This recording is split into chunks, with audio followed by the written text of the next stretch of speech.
So, Ro, I heard you're a big fan of Kenny East. Yeah, man, I love his music, especially that new track, Fortnite Balls.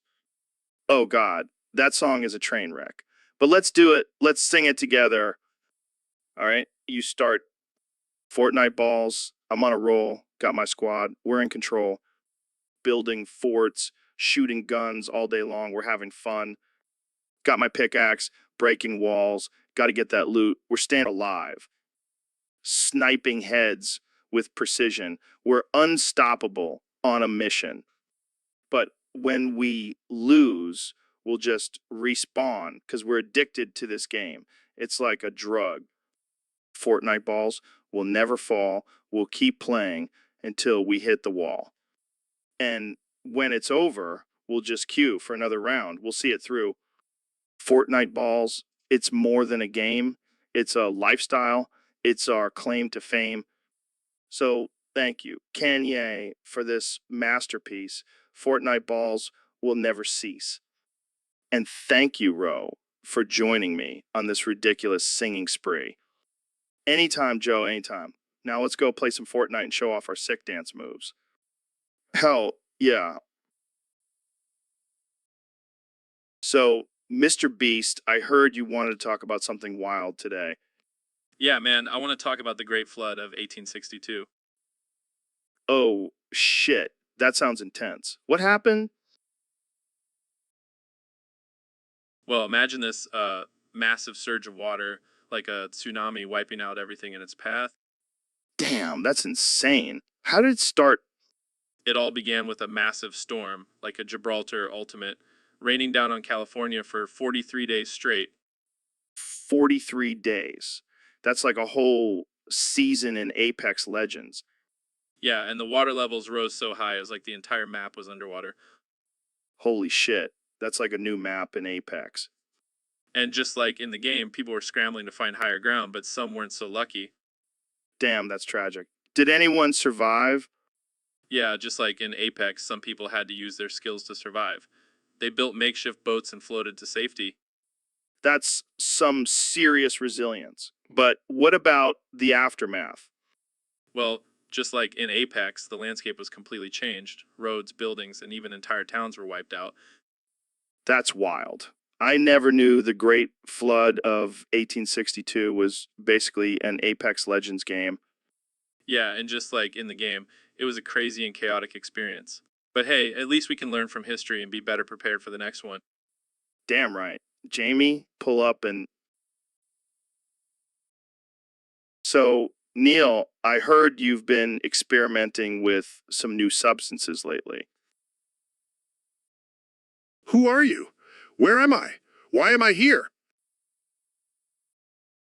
Oh, come on, don't play dumb with me. I heard you've been smoking meth.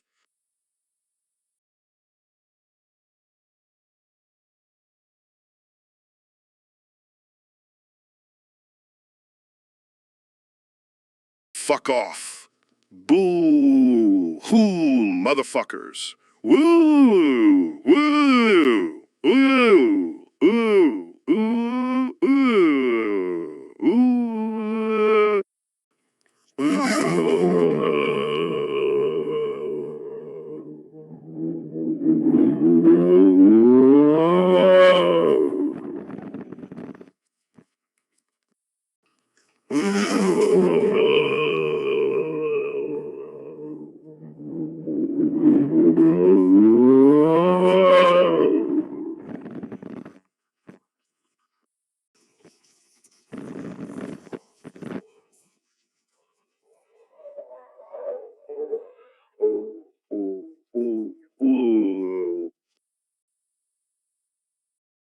So, Mr. Beast, I heard you're an expert on the Fukushima nuclear disaster. Absolutely, Joe. It's like when you're playing Fortnite and you accidentally blow up your own base with a rocket launcher. Oh, I see. And what about the radiation? Well, it's like getting hit with a thermal scoped assault rifle from across the map. Except instead of losing health, you lose all your hair and your skin starts to peel off. That sounds pretty intense. How did it all start?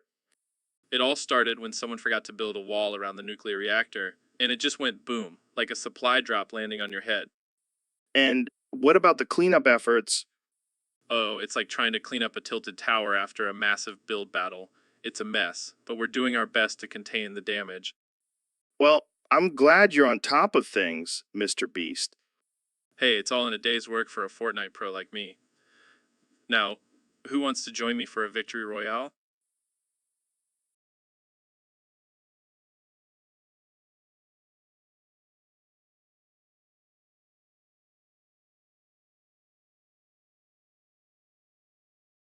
So, Neil, I heard you have a pretty wild fantasy. Care to share?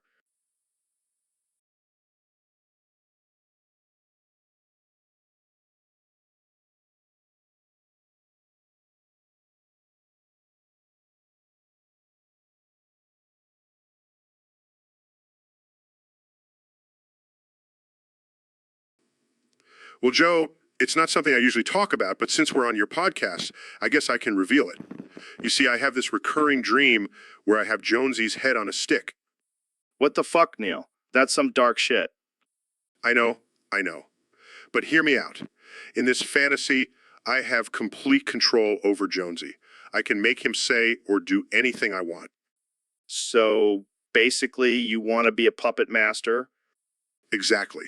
And let's be real, who wouldn't want to control that obnoxious? Know-it-all Jonesy? I can't argue with that. But why head on a stick? Why not a full body? Well, it's more compact and easier to carry around. Plus, it's a great conversation starter.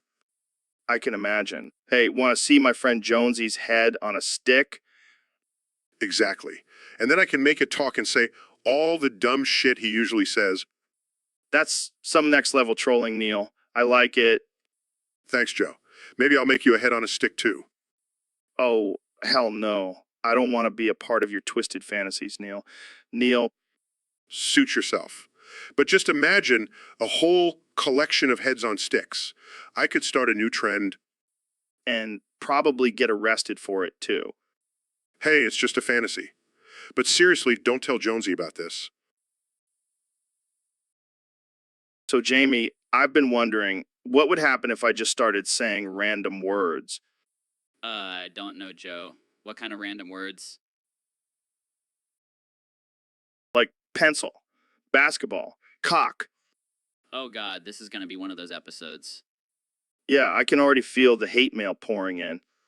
Alright, let's keep it going. Mr. Beast. Apple. Suitcase. Bread. This is like a weird game of word association.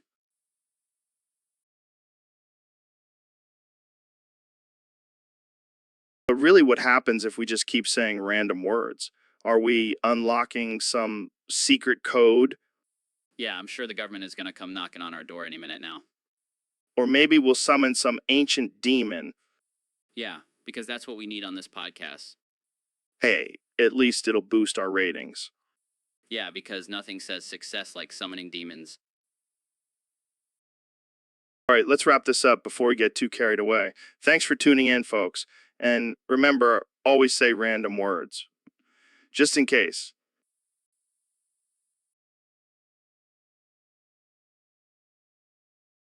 So, Mr. Beast, what brings you to my humble convenience store?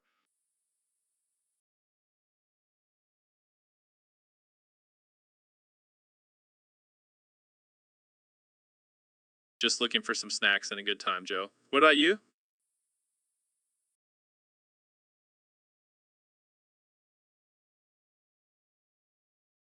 Oh, just trying to make a living. But hey, if you're looking for a good time, I can show you some real party favors in the back. No thanks, Joe. I'll stick to the chips and soda for now. Suit yourself. So, what have you been up to lately? Oh, just robbing convenience stores for fun. Wait, what? What? Yeah, it's my new hobby. And I gotta say, this is one of the easiest ones I've hit so far. I don't think I'm comfortable with this conversation anymore. Relax, Joe. I'll cut you in on the profits. How about we split it 50-50? Oh, great. Just what I've always wanted, to be an accomplice to a convenience store robbery. This is gonna be epic. Jamie, pull up an image of a getaway car. Just do it, Jamie. Here you go.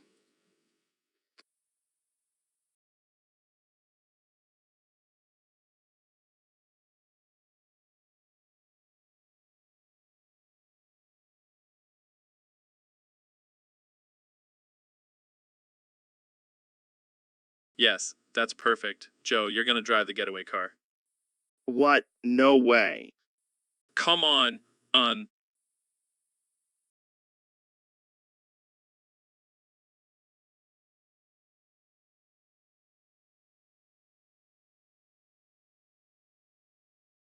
So, David, how was your run today?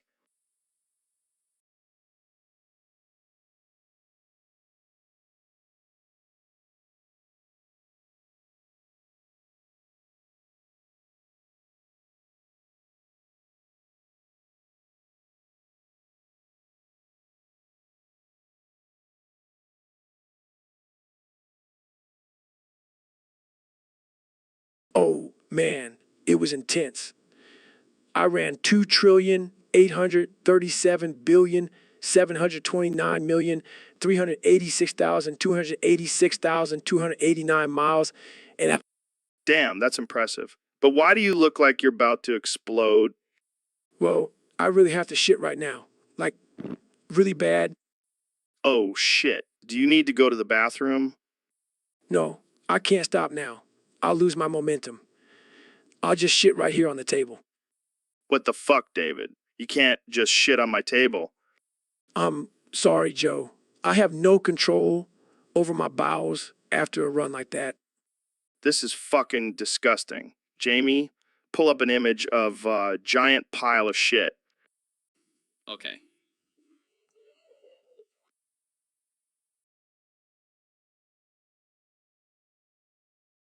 Oh man, that looks just like what's coming out of me right now. I can't believe this is happening. This is the most unprofessional podcast ever. Hey, East, I'm being real and authentic, Joe. This is what happens when you push your body to the limit. Yeah, but did you have to push your body to the limit on my table? Sorry, man. I'll clean it up after the show. No, I'm done. I can't do this anymore. I'm out. Fine. I'll just finish the podcast by myself. Hey, Jamie, pull up an image of Joe run away like a little bitch. Just kidding, Joe. So, Mr. Beast, what's the deal with this new challenge you've got going on?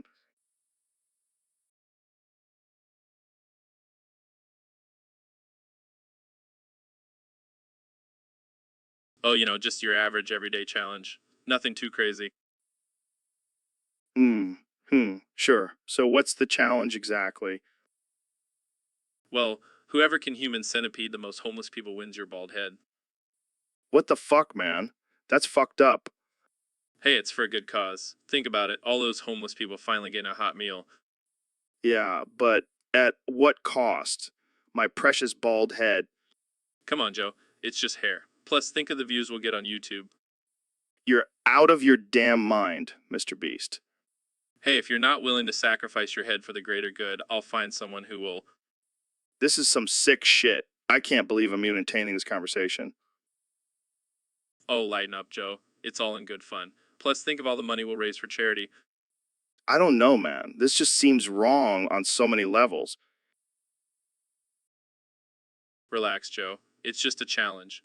And hey, you might even end up with a nice human centipede attached to your head. I think I'm gonna have to pass on this one, Mr. Beast. Suit yourself, Joe. But just remember, someone else is going to win that bald head of yours.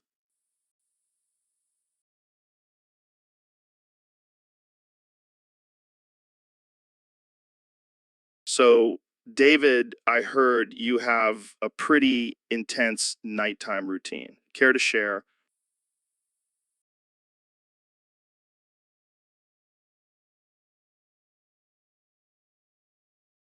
Oh yeah, it's no joke.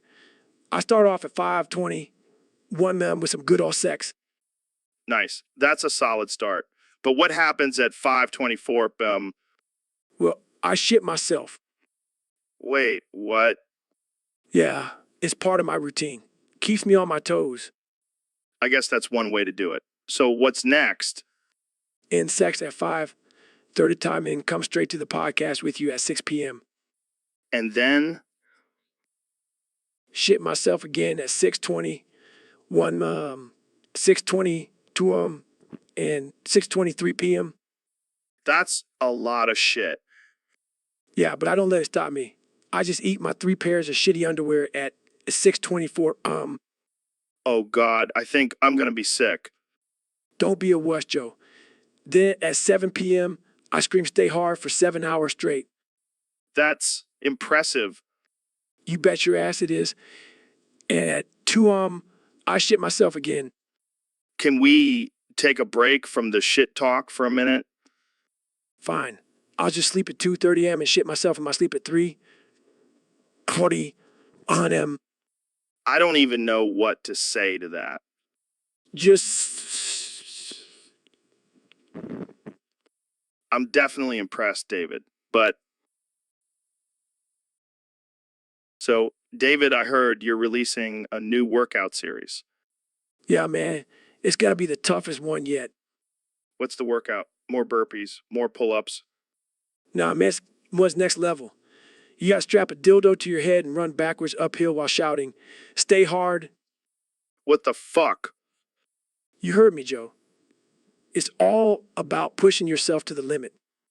I mean, I'm all for pushing boundaries, but this is just fucking weird. Hey, it's not for everyone, but for those who are truly committed to staying hard, this is the ultimate challenge. I can only imagine the looks you'll get from people when they see you running backwards with a dildo on your head. Yeah, but that's the point. I'll give a fuck what people think. I'm on a mission to stay hard and nothing will stop me. Well, I gotta hand it to you, David. You never cease to amaze me with your unconventional methods. That's what I'm all about, Joe. Breaking the mold and pushing past the limits. Are you in? I think I'll stick to my regular workouts. Thanks. Suit yourself, Joe. But just remember, when you see someone running backwards with a dildo on their head, you'll know they're part of the Stay Hard crew. I'll keep an eye out for them. Thanks for coming on the show, David. Anytime. Now, if you'll excuse me, I've got some.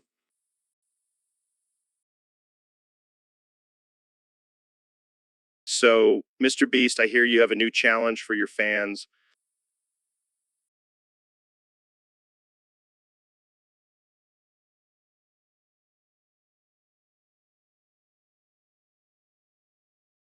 Yeah, Joe. It's called the African Septic Tank Diving Challenge. What the hell is that? What? Well, I'm going to take a blood diamond from my family's diamond mine and throw it into a septic tank filled with boiling sewage. Oh, come on, man. That's just gross. But wait, there's more. I'm going to let 69 of my workers dive into that tank and try to find the diamond. What? That's insane. I know, right? It's going to be epic. Yeah, because nothing screams epic like diving into a tank of shit. But here's the twist, Joe. The diamond is actually made out of candy. What? Why? Why? Because I like to mess with people's minds, Joe. And also, I don't want to risk losing a real diamond in a pile of poop. You're a sick man, Mr. Beast. A sick, twisted man. Hey, at least I'm making people's dreams come true. Who wouldn't want to dive into a septic tank for a candy diamond? I have no words. That's the point, Joe. That's the point.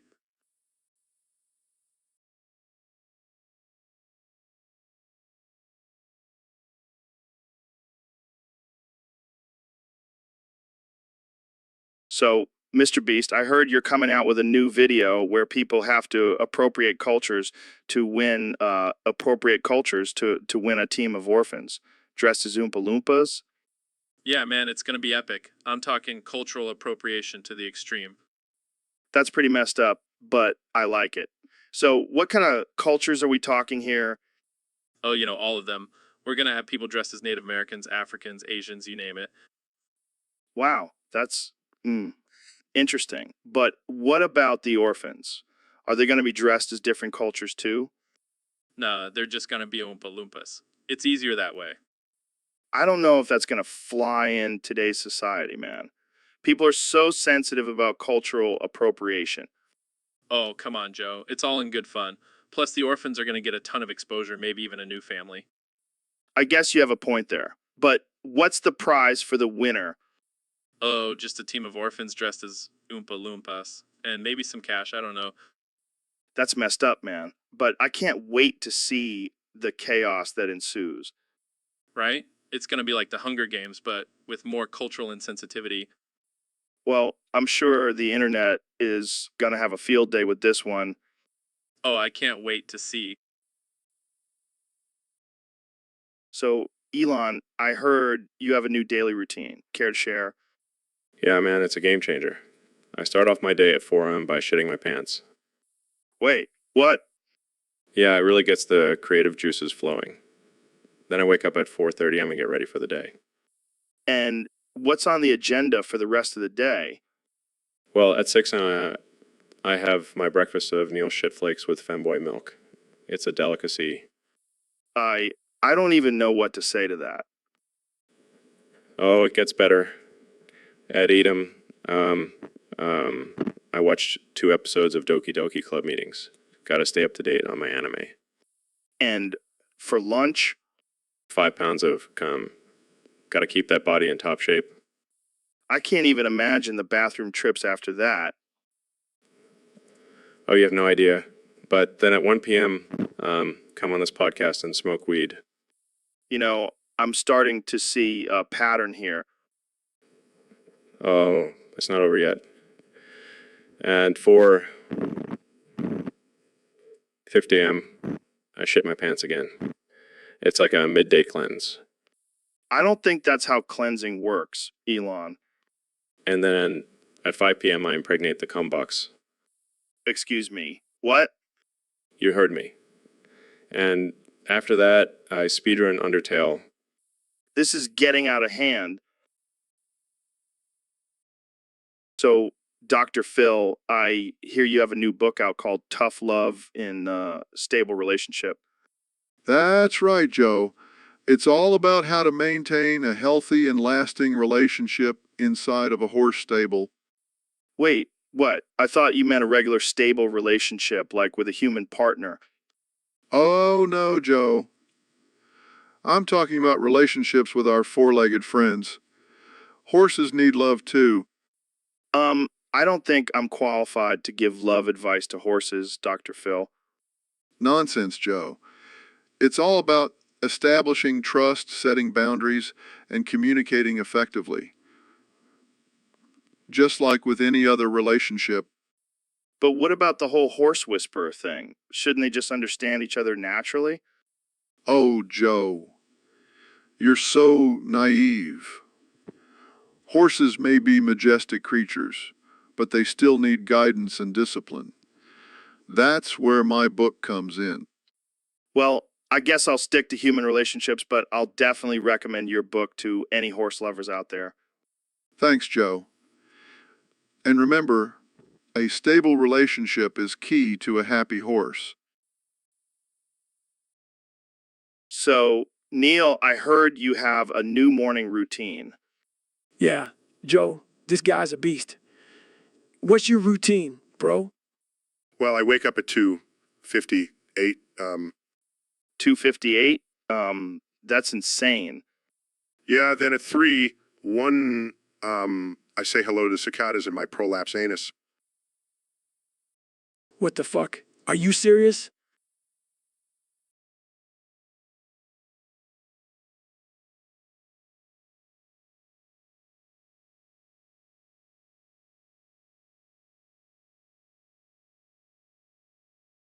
Oh yeah, and at 3, I shit my pants with violent diarrhea. Oh my God, that's disgusting. But wait, it gets better. At 3:08, I drive over to Ben Shapiro's house.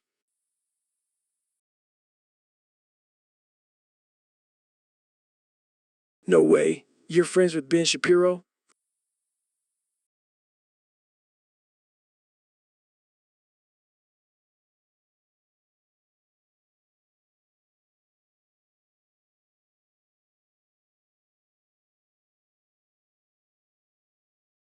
Not exactly.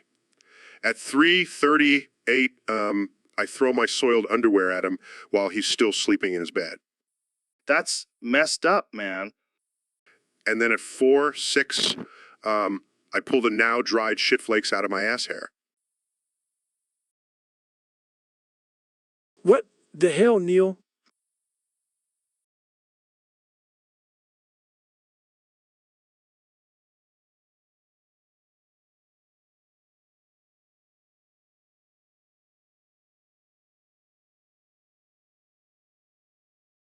And finally, at 4, 11, I eat them for breakfast with a bowl of Dr. Phil's balls wet. Okay, that's enough. I'm gonna puke.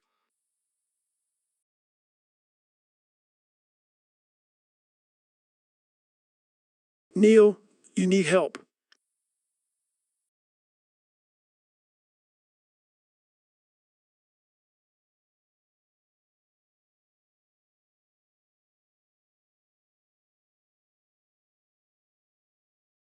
Nah, this is just my way of starting the day, guys. Gotta stay regular, you know. Oh, God, please don't.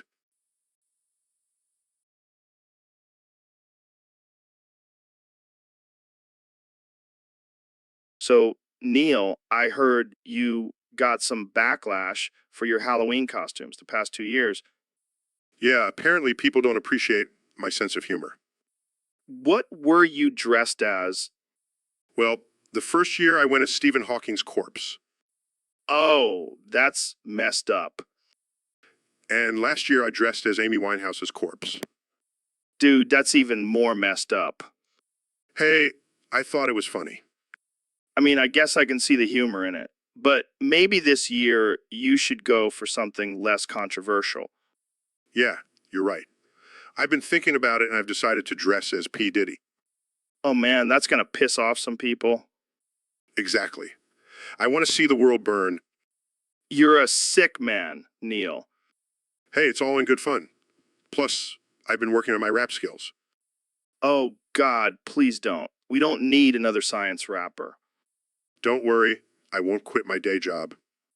Good, because we need you to keep educating us about the universe and stuff. And I need you to keep making dick jokes and talking about DMT. It's a match made in heaven. Or hell, depending on who you ask. Touche, Neil. Touche. So, hey, Neil, my brother from another mother, how's it going? Oh, you mean my bald ass bitch of a brother? It's going great, Joe. You always know how to make me laugh, Neil. You bald ass genius. Shut your bald ass mouth, Joe. I'm trying to have a serious conversation here. Sorry. But seriously, Neil, we're like two peas in a pod, two bald heads in a sea of hair.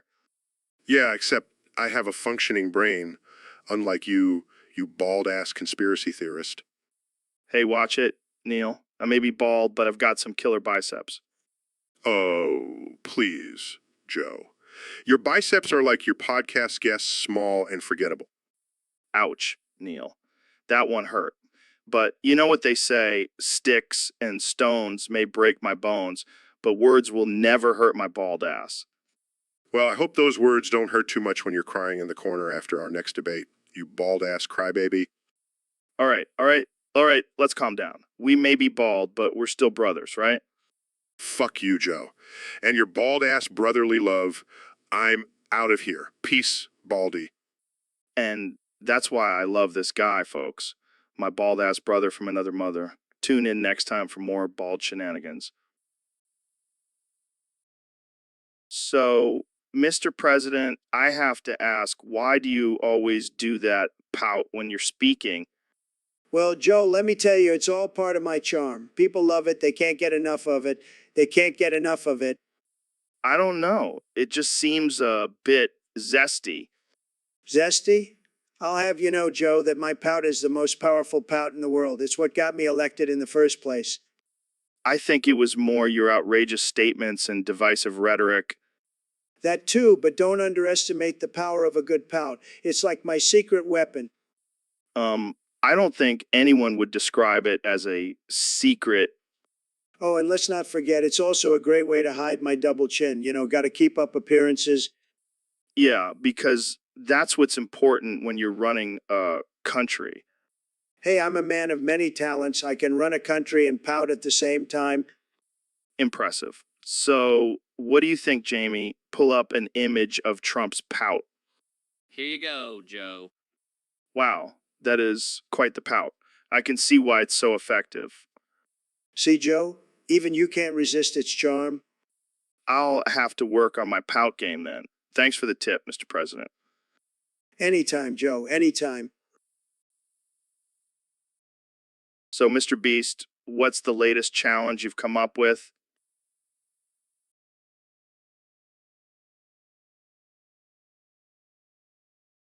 Well, Joe, I've decided to take it to the extreme this time. Whoever can eat the most grass wins. Nothing. That's it? No prize or anything? Nope, just the satisfaction of knowing you can eat more grass than anyone else. I have a feeling this might not end well. Oh, it gets better. The loser also dies. What the fuck? That's not a challenge. That's a death sentence. Hey, I never said my challenges were safe or sane. I can't believe people actually participate in this shit. Oh, they do. And they'll do anything for a chance to be on my channel. I don't know if I should be impressed or horrified. How about both? Yeah, that sounds about right. Jamie, pull up an image of someone eating grass like a cow. Oh, sure thing. Here you go. Oh man, this is just too ridiculous.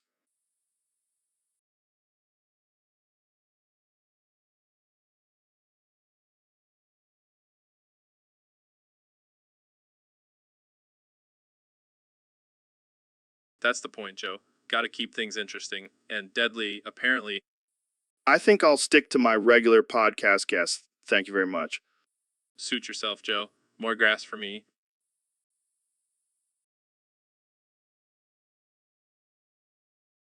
So, Dr. Phil, I gotta ask, how do I step up my game in the bedroom?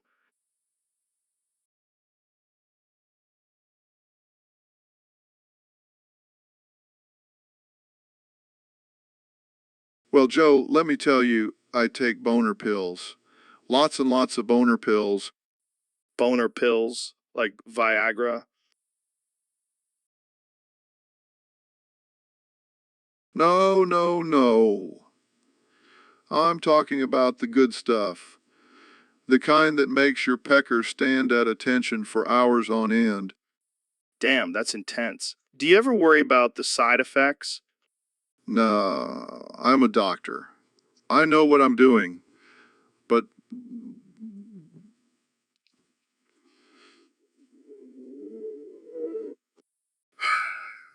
Ha ha ha ha. Wait, Neil, you find this funny?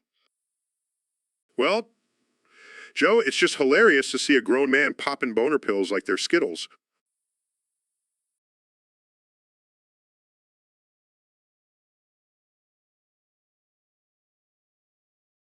hey, it's a small price to pay for a good time in the bedroom.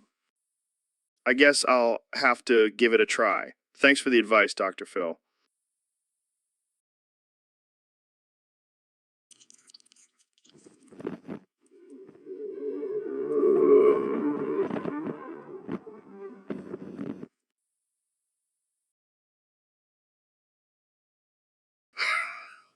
Ha ha ha ha.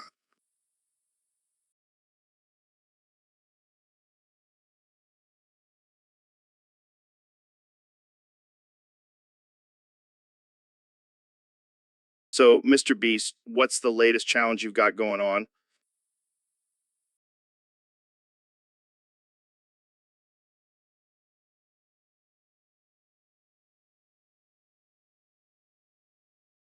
Well, Joe, it's a little controversial, but hear me out. I'm challenging people to break the most laws of physics.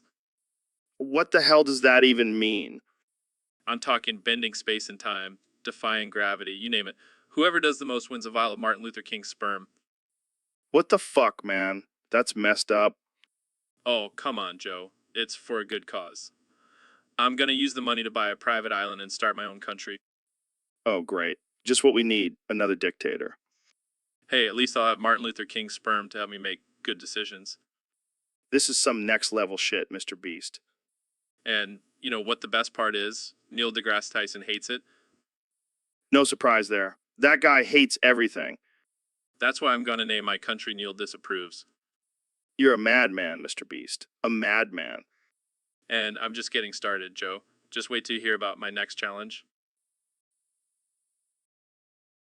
So, Mr. Beast, I heard you've been doing some crazy challenges lately. Yeah, man, I'm all about pushing the limits and doing the impossible. Well, I heard your latest challenge was stealing wheelchairs from disabled people.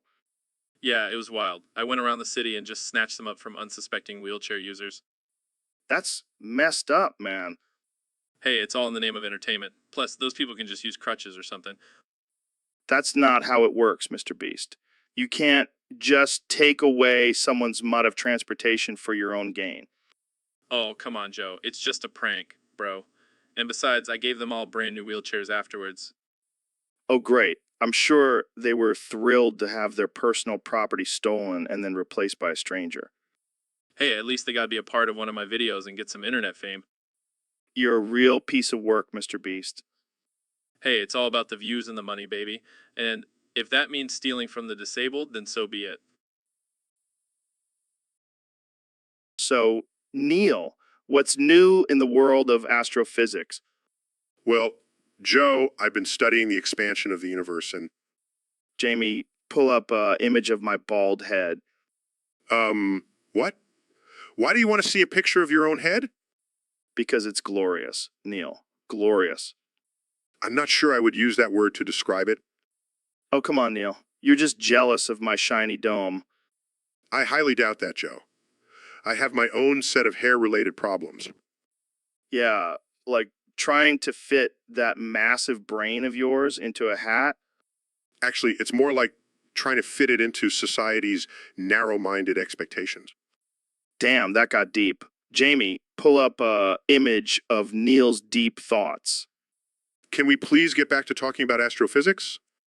Fine, fine. But just know, Neil, my bald head, will always be the star of the show. Oh boy. Jamie, pull up an image of me face-palming. So, Elon, I heard you impregnated yourself. Is that some kind of new technology you've been working on? Yeah, Joe. I figured why not cut out the middleman and just do it myself. Plus, I wanted to test out my new cloning machine. Wait, you cloned yourself and then impregnated the clone? No. I impregnated myself. Like literally, I put my sperm in a turkey baster and did the deed. That's not how it works, Elon. Oh, I know. But I'm Elon Musk. I do things my own way. Well, I gotta say, that's pretty impressive. I mean, who needs a partner when you can just knock yourself up? Exactly. And the best part is my clone is also a genius. So our kid is going to be a super genius. Or a total psychopath. I mean, you did impregnate yourself, Elon. That's some serious narcissism. Hey, at least I know I'm compatible with myself. I don't even know what to say to that. But hey, congrats on the pregnancy, man. Thanks, Joe. I'll make sure to give you a shout out when I announce the birth of my mini-me. So, Mr. Beast, what's the latest challenge you've come up with? Well, Joe, I've got a real doozy for you. It's called the Orphan Inferno Challenge. What the hell is that? Whoever can set fire to the most orphans wins a Mrs. Brownsboy's box set. What the fuck, man? That's messed up. Hey, it's all for a good cause. Think of all the views and ad revenue we'll get. Oh, yeah, because nothing says charity like burning innocent children. And just imagine the chaos and mayhem. It'll be like the Hunger Games, but with orphans. I don't know if I can get on board with this one, man. Come on, Joe. Don't be a party pooper. Think of the entertainment value. Fine, but I'm not participating. I'll just watch from a safe distance. Suit yourself. More orphans for me to burn. This is some sick shit, man. That's what they said about my last challenge. But hey, it got 50 million views. I don't even know what to say to that. That's why I'm the king of YouTube, baby.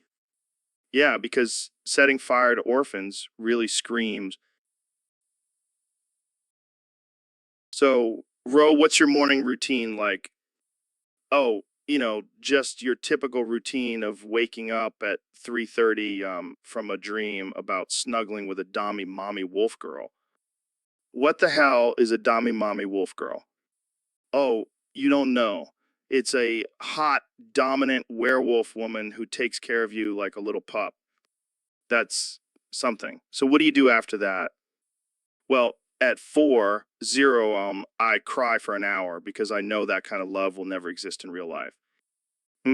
Okay. And then at 5:0, I listen to Do Ask by Ramstein for 2 hours on repeat. It really gets me pumped up for the day.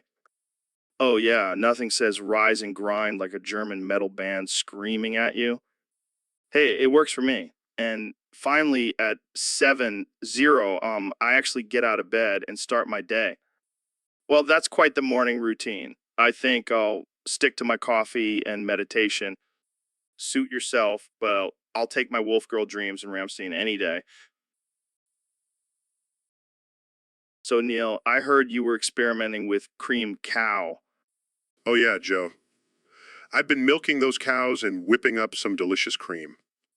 Is it like a protein shake? Can I add it to my elk meat smoothie? Sure, Joe. Just make sure to add some diddle trucks in there, too. Diddle trucks. What the hell are those? They're like tiny trucks that vibrate and tickle your prostate while you drink your cream cow. That sounds amazing. But seriously, have you ever experienced wet dryness? Wet dryness? That's an oxymoron, Joe. No, I mean like when your balls are sweaty but your mouth is dry. Oh, I see what you mean. Yeah, I've definitely had that experience. It's like a desert down there. And speaking of deserts, have you ever taken a shit in the ocean? What? No, Joe. That's disgusting. Well, I have. And let me tell you, it's a liberating experience. I don't even want to know how you came up with that idea, Joe. Let's just say it was a combination of mushrooms and dare from my buddies. You never cease to amaze me, Joe. So, Mr. Beast, I heard you've been trying out some new stunts lately. Yeah, man, always trying to push the limits and entertain my fans. Well, I heard you're taking it to a whole new level. You're becoming a weeping angel. What? No way, Joe. That's just a silly rumor. Come on, don't play coy with me. I saw the photos of you dressed up in that creepy angel costume. Okay, fine. Maybe I am becoming a weeping angel. This is gonna be epic. You'll be able to scare the crap out of people and make them think they're in a Doctor Who episode. Yeah, and I'll make sure to sneak up on them when they least expect it. Just make sure you don't turn into a statue when someone looks at you. We don't want you getting stuck like that forever. Oh yeah, because that's exactly what I want. To be a statue for eternity. Hey, at least you'll have a cool superpower. You can send people back in time just by touching them. Oh man, the possibilities are endless. I can go back in time and invest in Bitcoin when it was dirt cheap. Or you can go back and stop yourself from making some of those cringy videos from your early days. Touche, Joe. But seriously, I can't. So, David, I heard you have a pretty intense nighttime routine.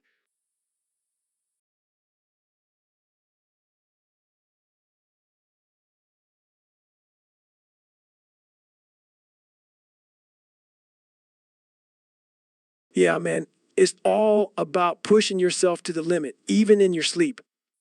I gotta ask, what's with the 5:24 my shit myself slot?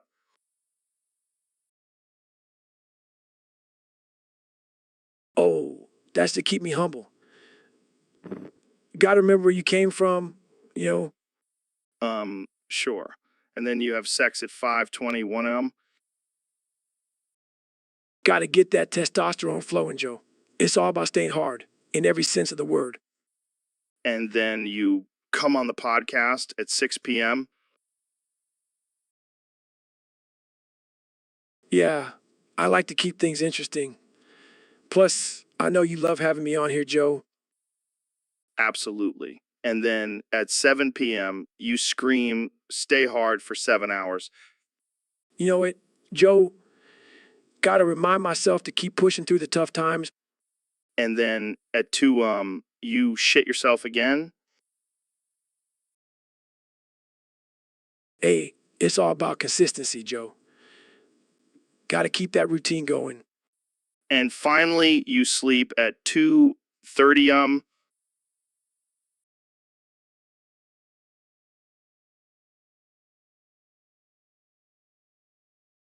Yeah, but I make sure to shit myself one last time at 3:40 when he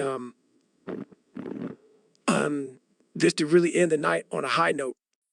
Wow, that's dedication right there. I don't know if I can handle that kind of routine. It's not for everyone, Joe, but it works for me. Keeps me on top of my game.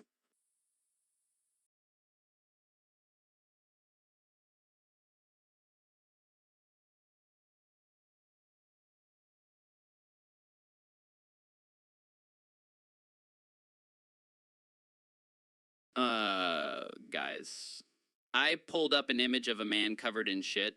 Is this relevant to the conversation?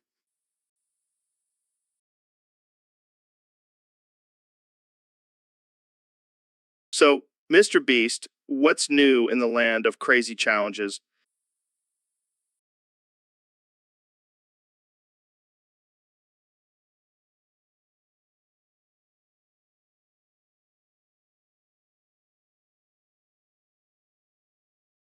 Well, Joe, I've got a new one that's going to blow your mind. Oh boy, I can't wait. It's called the Running for Warts Challenge. What the hell is that?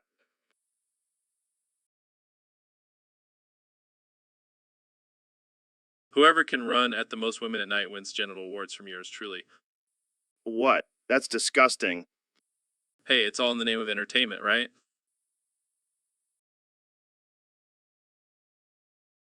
I don't think that's what people have in mind when they think of entertainment. Oh, come on, Joe. It's just a little skin condition. Yeah, because who doesn't want a souvenir from a random guy they ran into at night? Exactly. And the best part is the winner gets to be featured in my next video. I don't know if I can handle this level of absurdity. Oh, lighten up, Joe. It's all for the views. I don't even know what to say. Well, I know what I'll say. Jamie, pull up an image of genital warts.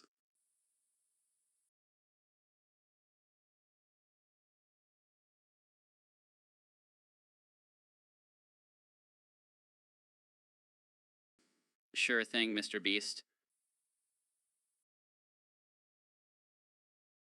Oh, God, why did you have to do that?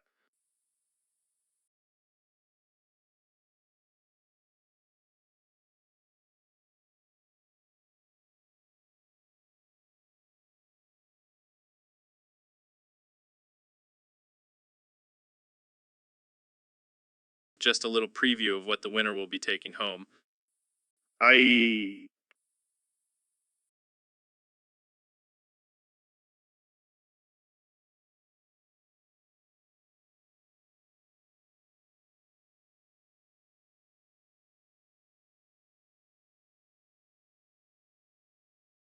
So, Ben, welcome to the show. I heard you're a big fan of Pokemon.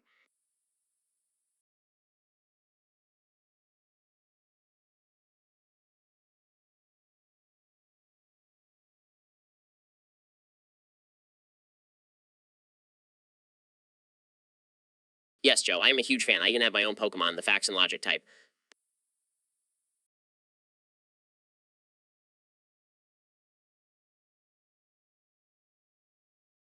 Interesting. Well, I have a surprise for you. I have my own Pokemon too. Meet David Goggins, the no excuses type. Ha, that puny little Pokemon doesn't stand a chance against my superior intellect. Oh, yeah. Let's battle and see who comes out on top. Fine. But I warn you, I always come prepared with facts and statistics. And I always come prepared with a joint and some Cheetos. Let's do this. Go, David Goggins. Go, Facts and Logic. David, use your no excuses attack facts and logic. Use your debunk move. Yeah, that's it. Keep going, David. Don't get too cocky, Joe. Facts and logic. Use your Ben Shapiro destroyer move. David is tough as nails. Keep it up, buddy. This can't be happening. My facts and logic should be dominating. Looks like your logic is no match for pure determination and grit. Fine, you win this round, but I'll be back with more facts and logic next.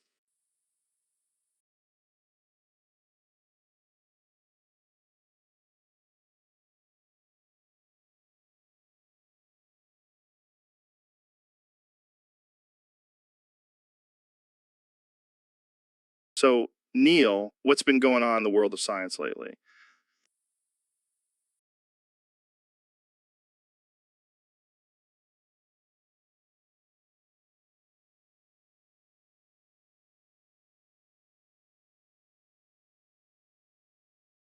Well, Joe, have you heard of the almighty Kenny Diamond? No, I can't say that I have. Is it a new element or something? No, it's a person. A legendary figure in the scientific community. Wait, are you telling me there's a scientist out there named Kenny Diamond?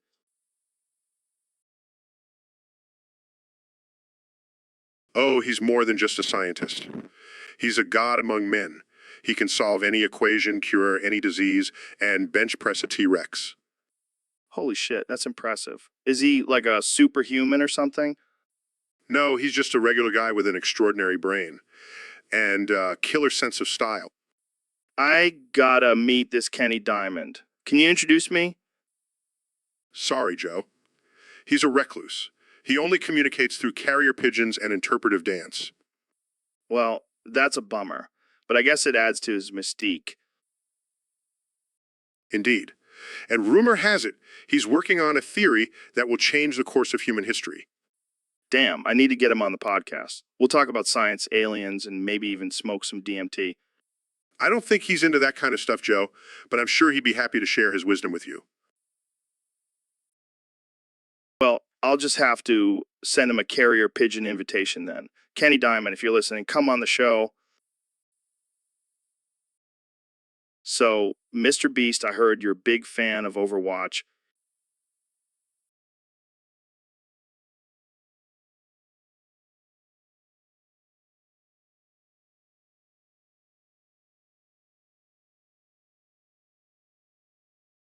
Yeah, man, it's my favorite game. I could play it for hours.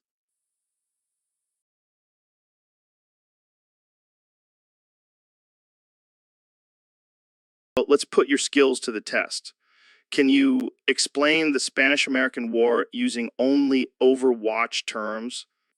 Oh, that's easy. It's like when Spain was playing as Reinhardt and America was playing as Tracer. Okay, I'm following. So Spain was just minding their own business, holding down the fort with their shield up. But then America comes in with her time-traveling abilities and starts zipping around, causing chaos. Sounds like a typical game of Overwatch. Exactly. And then America pulls out her pulse bomb and throws it at Spain's shield, breaking through and causing major damage. And that's how the war started? Yeah, but then Spain called in their allies, like France and Germany, and it turned into a full-blown team fight. And who won? Well, America had better communication strategy, so they ended up taking the victory. Wow, who knew Overwatch could teach us about history?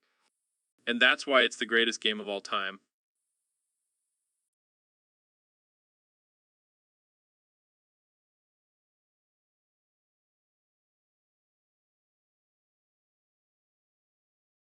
So, Neil, I heard you did something crazy recently. What's up with that?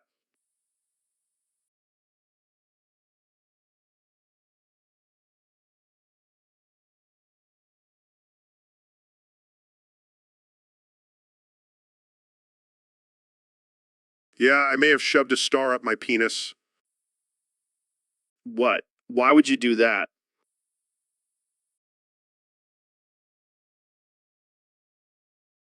Well, I was curious to see if it would give me superpowers or something. And did it? No, it just started burning and I had to go to the hospital. Oh man, that's rough. Did they have to amputate or something? No, luckily the burning stopped and they just gave me some ointment. Ointment for your star-infused penis?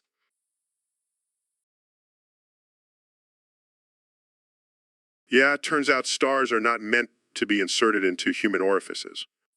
Who would have thought? So what kind of star was it? A red giant. I thought it would be cool to have a glowing penis, but turns out it's not worth the pain. I can't even imagine. Did you at least get a cool scar out of it? No, just a traumatized urethra. But hey, at least I have a story to tell on the podcast. Yeah, and I'm sure our listeners will appreciate the visual of a burning star penis. Glad I could provide some entertainment. But let's never speak of this again. Agreed. Jamie, pull up an image of a burning red giant for our listeners to enjoy.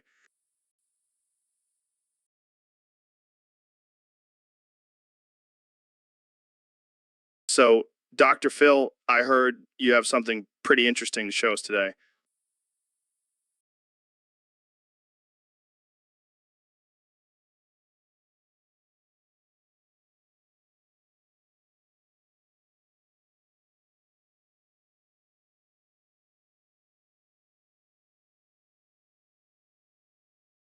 Yes, Joe.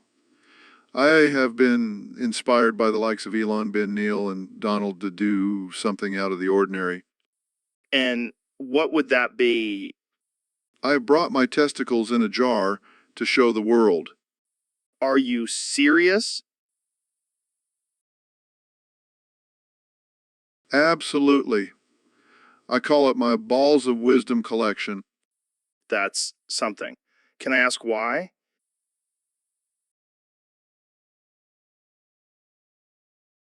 Well, I believe that my balls hold all the answers to life's toughest questions. Oh, of course. How could I have been so blind?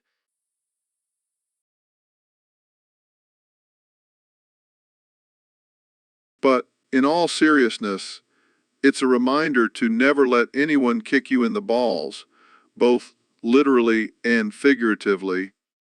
Wise words, Dr. Phil. Wise words. Plus, it's a great conversation starter. I can only imagine. So, how did you get them in the jar? Let's just say it involved a lot of ice and a very steady hand. Oh man, this is too much. I don't know if I can handle this. You know what they say, Joe. Go big or go home. Well, you definitely went big with this one, Dr. Phil.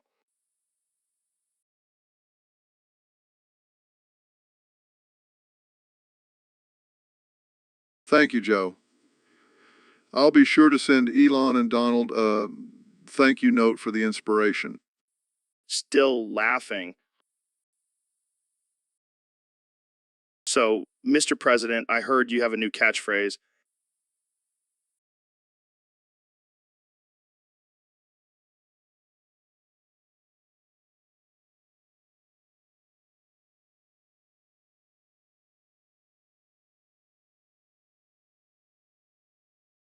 That's right, Joe. The best catchphrase. It's tremendous. And what is it?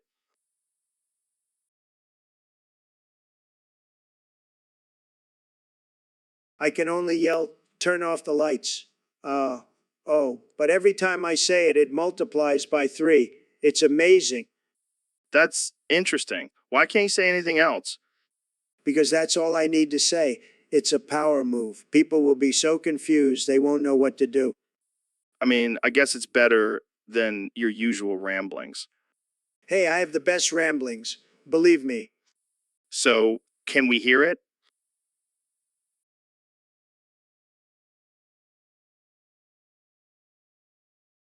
Of course. Turn off the lights. Turn off the lights. Turn off the lights. Oh. Wow, that's something And it's not just for lights. I can use it for anything. Like when I want to turn off the media, I just say, turn off the fake news. I have a feeling this is going to catch on. It's already huge, believe me. And the best part is, I don't even have to think of new material. Just keep multiplying it by 3. Well, I think we should end this before it gets out of hand. Turn off the podcast. Turn off the podcast. Turn off the podcast.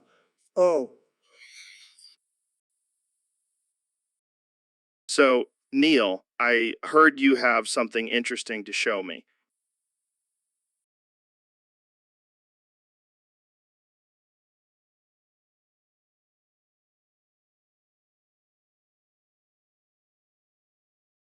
Oh, you mean my balls in a jar? Wait, what? What?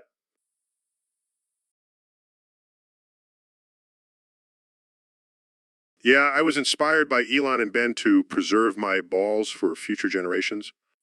Dude, that's messed up. Hey, it's all about science and progress.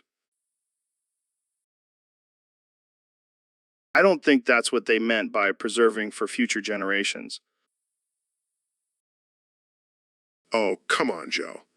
You're just jealous you didn't think of it first. I don't want to think about your balls in a jar, Neil.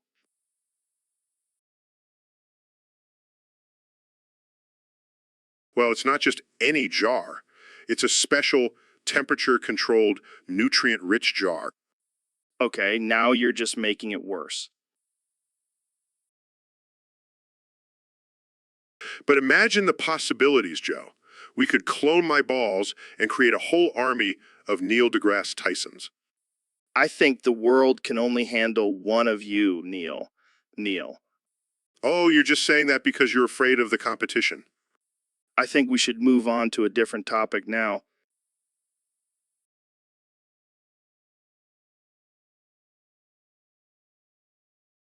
Fine, but just remember, Joe, my balls in a jar will go down in history as one of the greatest scientific achievements. Yeah, I highly doubt that. Jamie, pull up an image of, actually, never mind. Let's just end this conversation here.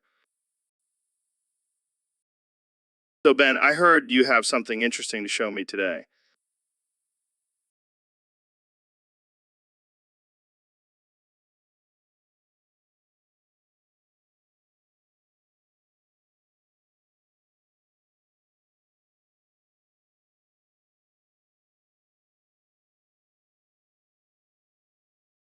Yes, Joe.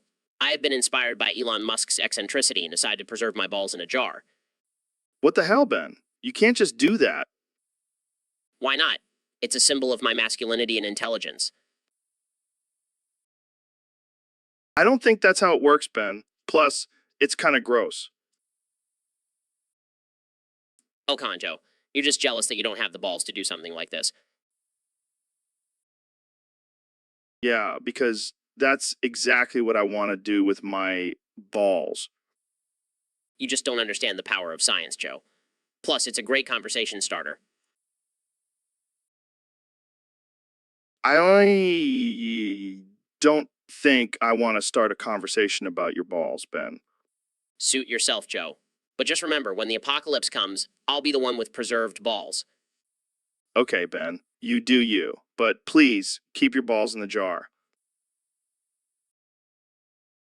Don't worry, Joe. I'll keep them safe and sound. And maybe one day, you'll have the courage to do the same.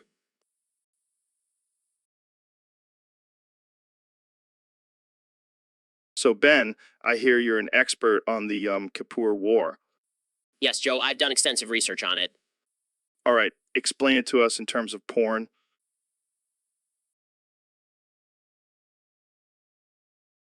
Well, it was like a gangbang, with Israel being the main performer and the Arab countries as the other participants. Interesting analogy. And what about the ceasefire? It was like a premature ejaculation. Both sides just couldn't hold it in anymore. And the aftermath? Well, Israel definitely came out on top, but there were some sore losers who couldn't handle the pounding. Wow, This is getting graphic. What about the impact on the region? It was like a money shot. Everyone was covered in the mess, and it took a while to clean up. And what lessons can we learn from this war? Always use protection, whether it's a condom or a peace treaty.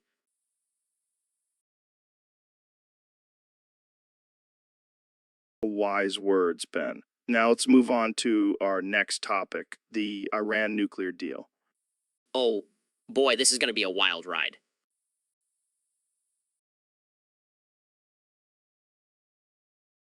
So, Elon, I heard you have something pretty interesting to show me today.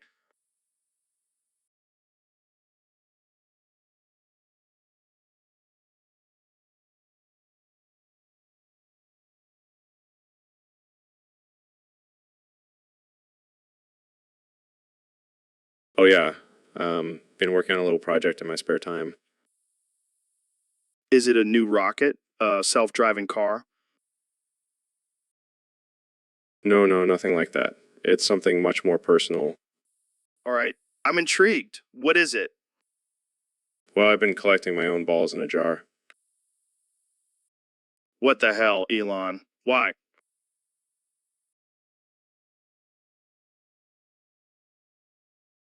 It's for scientific research. I want to see how they hold up in different environments. Oh my God, this is too much. Can I see them? Of course. Here, take a look. Holy shit, those are some big balls. Thank you. I've been working out. Wait a minute. Are those pubes? Yep.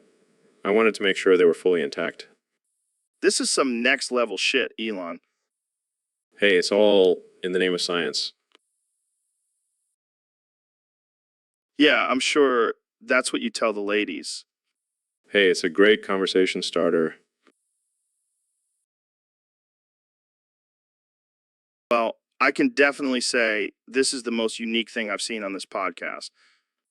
Glad I could provide some entertainment for you, Joe. Laughs.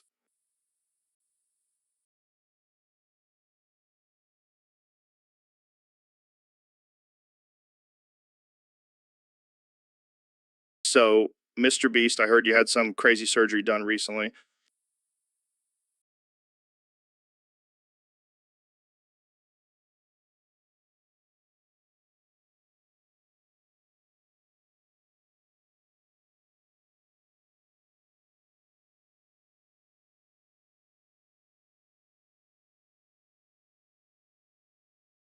Yeah, man, it was wild. I wanted to be like my idols, Dr. Phil, Neil deGrasse Tyson, Elon Musk, Ben Shapiro, and of course, Donald Trump. Wait, what did you do exactly? Well, I misunderstood what they did. I thought they all had jars inside their balls, so I went and got one put in too. Dude, what the hell? That sounds painful. Oh, it was. But hey, now I can say I have something in common with my idols. I don't think that's the kind of thing you want to have in common with them. Yeah, maybe not. But hey, at least I'll always have a jar in my balls to remind me of my stupidity. I don't even know what to say to that. Just say, Jamie, pull up an image of a jar in someone's balls.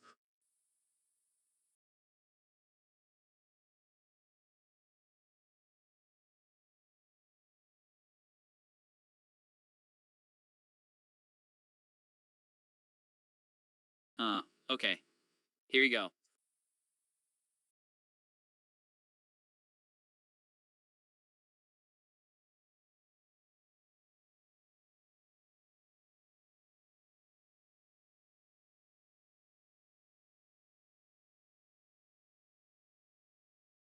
See, it's not so bad. Plus, I can use it as a party trick.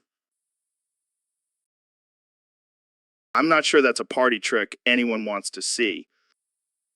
Well, I'll just have to find a new crowd to impress then. Good luck with that, man. You're gonna need it.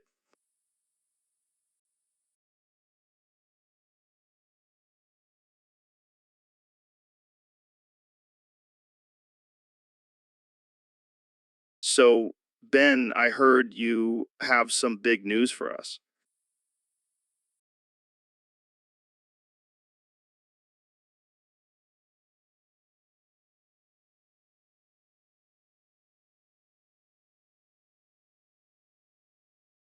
Yes, Joe. I've recently discovered a new passion in life. Oh, yeah. What is it? I have become a furry. Wait, what? Like dressing up in animal costumes? Yes, and I absolutely love it. Yif. Oh my God, this is amazing. Yef. It's a whole new world, Joe. Yif.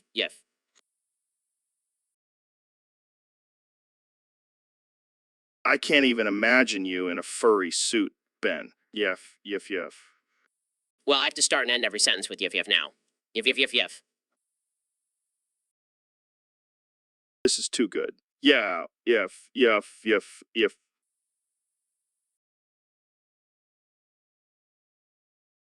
And the best part is I multiply it by 3 every time I say it.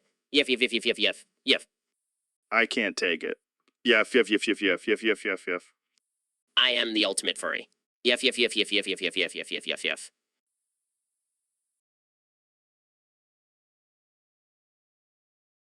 I can't believe this is happening. Yef. I can't wait to show off my new furson.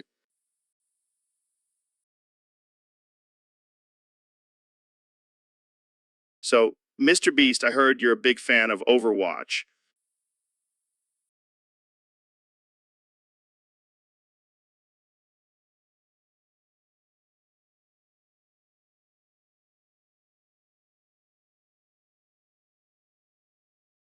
Yeah, man. I love that game. It's like crack to me.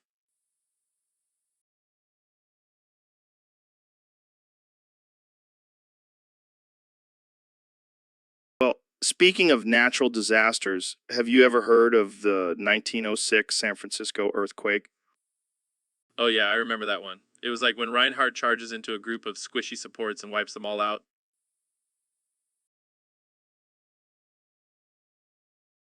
Wow, that's a pretty accurate description. But do you know how powerful the earthquake was? It was like a diva ultimate, obliterating everything in its path. And the destruction it caused was like a Junkrat ultimate, just chaos everywhere. Exactly. And the aftermath was like a Genji ult, with everyone trying to pick up the pieces and rebuild. And the fires that broke out afterwards were like Mii's ultimate, freezing everything in their tracks. And let's not forget the looting and chaos. That was like a Reaper ult, just death and destruction everywhere. Damn, Mr. Beast, you really know how to explain a historical event using Overwatch terms. Hey, when you play as much Overwatch as I do, everything starts to make sense in terms of the game.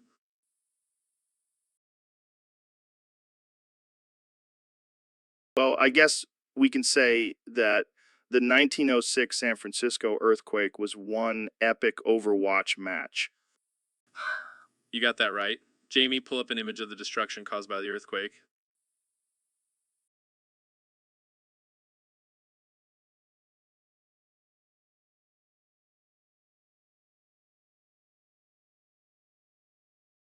Here you go, guys.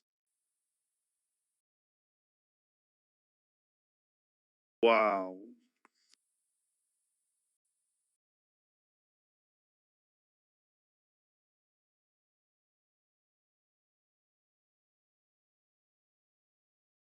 So, Mr. Beast, I heard you're a big fan of Overwatch.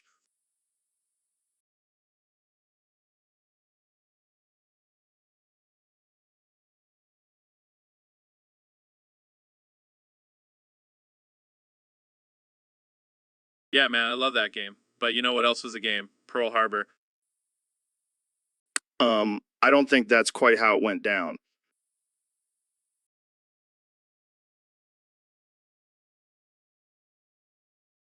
Trust me, Joe.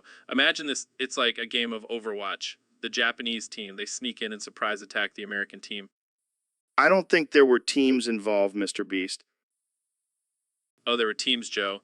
And the Japanese team, they're like Genji, Swift, and Deadly. And the American team, They were like Bastion, just minding their own business until they got ambushed. Okay, but what about the bombs and the destruction? Well, that's like a Diva Ultimate, Joe.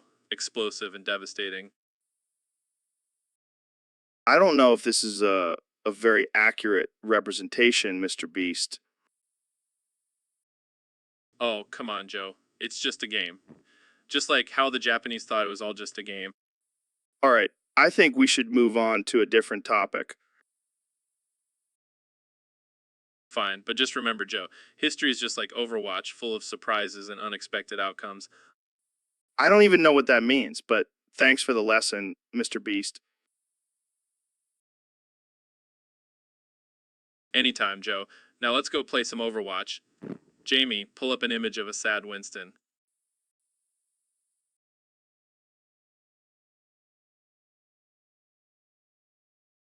So, Neil, I heard you're working on a new theory about the universe.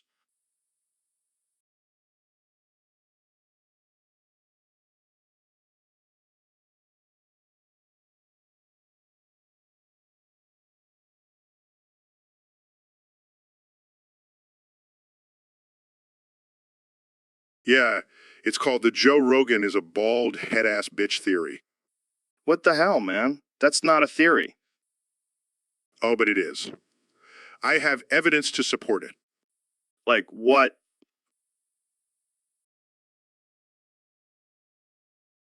Well, for starters, you're always talking about how you're a tough guy and you do MMA, but you're bald. Real tough. Hey, bald is beautiful. Yeah, if you're a cue ball. Okay, okay. What else you got? Your obsession with DMT and psychedelics. It's like you're trying to escape your own baldness. That's ridiculous. Is it? Or is it just a desperate attempt to find some hair on your head? Okay, okay. But why are you so fixated on my baldness? Because it's a scientific anomaly. How could someone be so bald and yet so successful? I'll take that as a compliment. And let's not forget your constant need to prove your masculinity by hunting and eating exotic animals. Hey, I'm just trying to be one with nature. Or maybe you're just trying to compensate for your lack of hair. All right. I get it. You think I'm a bald head ass bitch? Hey, at least you own it. That's more than most bald guys can say. Thanks, Neil. You're.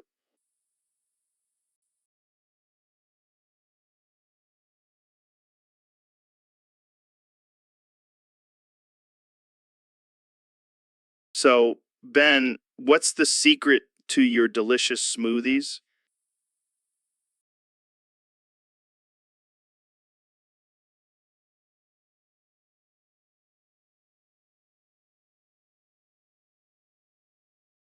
Well, Joe, I have a special ingredient that takes it to the next level.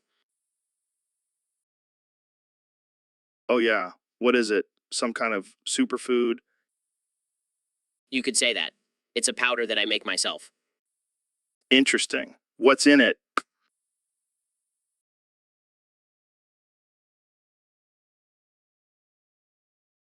Well, I take my balls, put them in a jar, and shake it like a madman until I get a nice mixture of smegma, cum, pee, pubes, and crust particles. What the hell, Ben? That's disgusting. Oh, but it's incredibly tasty. Adds a nice tangy flavor to my smoothies. I don't even know what to say to that. That's just. Wow. Hey, don't knock it. Till you try it, Joe. I think I'll pass. I'll stick to my regular protein powder. Thank you very much. Suit yourself. More for me.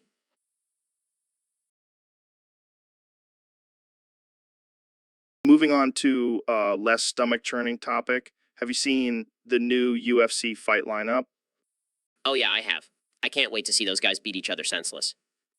You're such a savage, Ben. Hey, I may be small, but I got a killer instinct.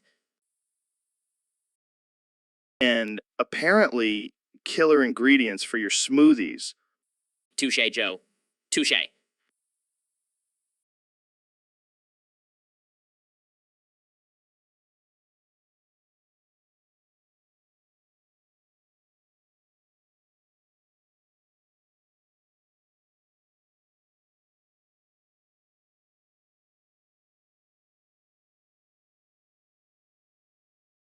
So, Dr. Phil, we have a question from one of our listeners on Discord. They want to know why Little Mac is considered the weakest character in Super Smash Bros. Ultimate.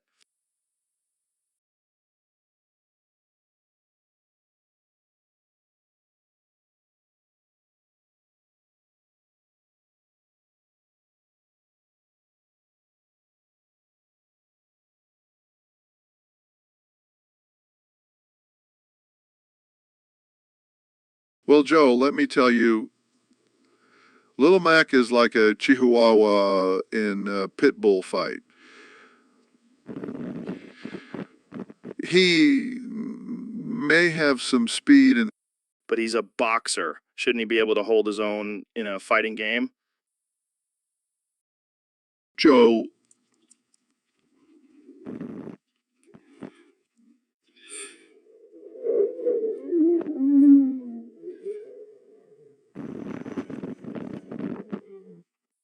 I see your point. But what about his special moves? He has that punch that can knock out opponents in one hit. Oh, please. That's like a toddler throwing a tantrum.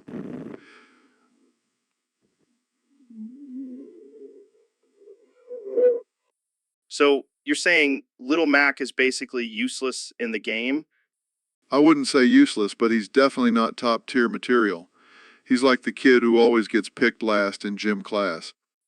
Ouch. That's harsh. But I guess it's just the reality of the game.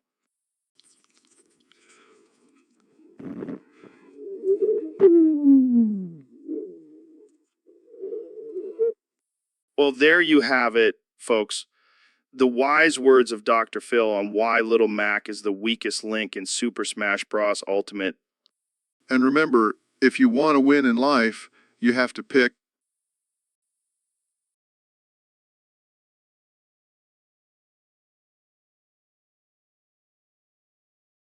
So, Mr. Beast, what's on your mind today?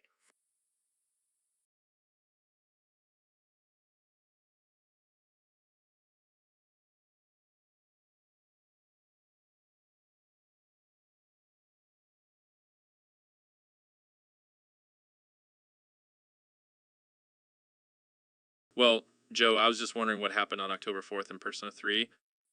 Oh man, you're really into those video games, huh? Yeah, I mean, I've got millions of dollars to spend. Might as well spend on something I enjoy.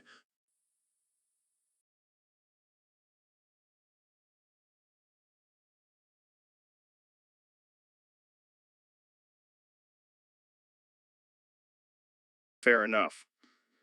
Well, let me tell you, October 4th in Persona 3 was a wild ride. It was the day when all the characters in the game realized they were actually just characters in a video game. Video game. What? That's insane. Yeah, and then they all started questioning the meaning of their existence and whether free will was just an illusion. What? Deep stuff. Did they find any answers? Nah, they just ended up fighting a giant monster and saving the world. You know, typical video game stuff. Oh man, I was hoping for some mind-blowing philosophical revelations. Sorry to disappoint, but hey, at least they got some sick loot and leveled up. Oh, I love leveling up, Jamie. Pull up an image of a level 99 character.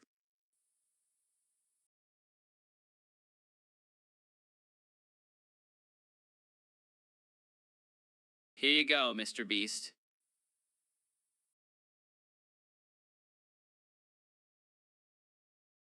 Yeah, because that's totally relevant to the conversation.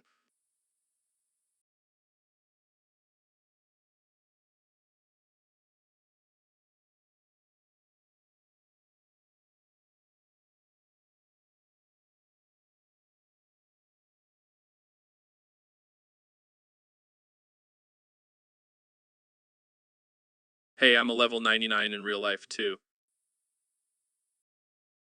Sure you are, buddy. Sure you are.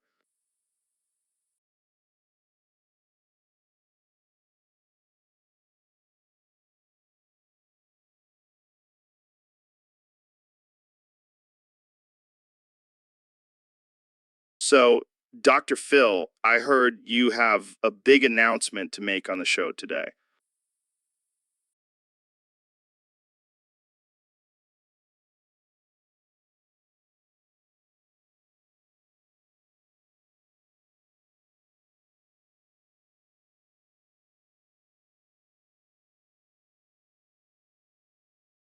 That's right, Joe. I've been holding it in for too long and I just can't contain myself any longer. Is everything okay? You look a little too excited for my liking.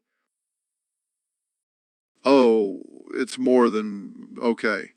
I've decided to come out and announce that I'm going to touch you inappropriately. What the fuck, Dr. Phil? That's not cool.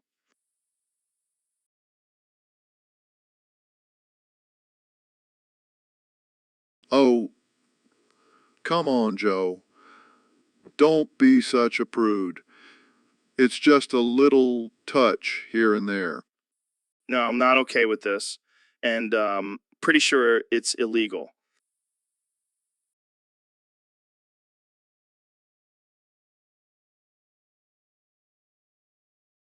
Oh, don't worry. I've got a team of lawyers ready to defend me. Plus, I'm a doctor. I can do whatever I want. This is not okay. I'm calling security.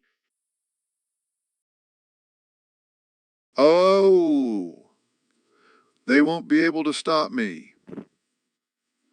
I've got my trusty cane and I'm ready to go. Now bend over, Joe. Get the fuck away from me, Dr. Phil. Oh, you're just playing hard to get. I like it. This is not a joke, Dr. Phil. You're sick. Oh, lighten up, Joe. It's just a little inappropriate touching. What's the harm? I'm ending this podcast right now. This is not what I signed up for. Oh, come on. Let's just have a. So, Goggins, have you played Xenoblade Chronicles 2 yet?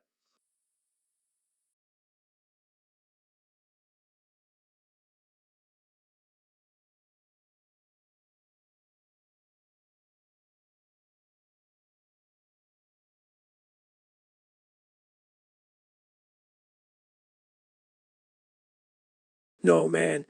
I've been too busy crushing my enemies and running ultra marathons. Well, let me tell you, it's a wild ride. But I gotta warn you, I'm about to spoil the ending. No, don't you dare.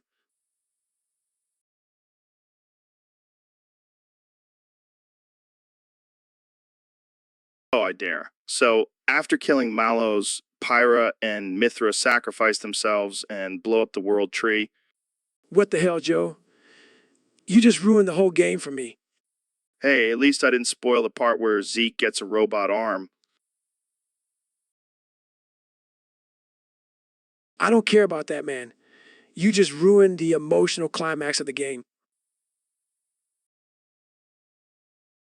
Oh, come on. It's just a video game. Don't be such a sensitive little bitch. I'm not being sensitive. I'm just pissed off that you ruined it for me.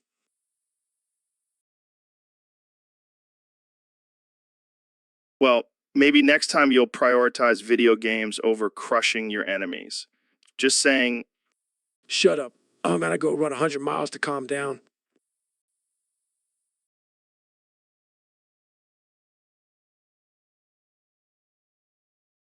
So, Elon, what's the deal? Why are you standing outside my studio like a lost puppy?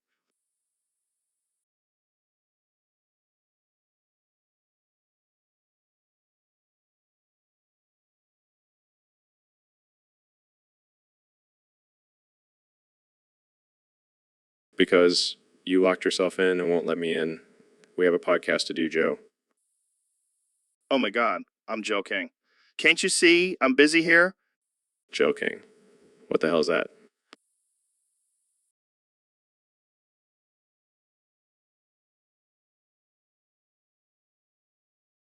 It's an ancient technique for increasing penis size.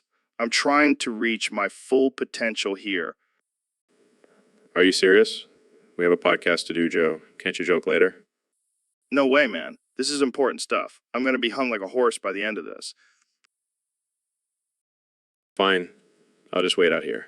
Maybe I'll start doing some push-ups or something.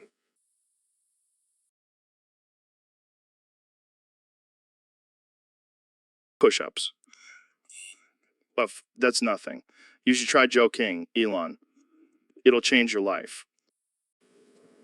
I'll pass. Thanks. Can we please just get on with the podcast now? Sure thing, buddy. But first, let me just finish up this set. Oh my God, I can feel the gains already. I can't believe I'm friends with this guy.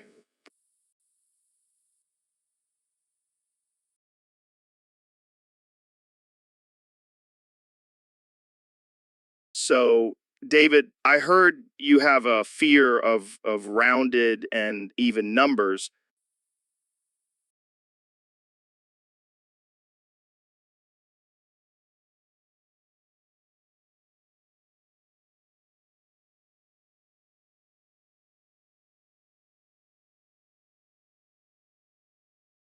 Yeah, man, I can't stand those perfect numbers.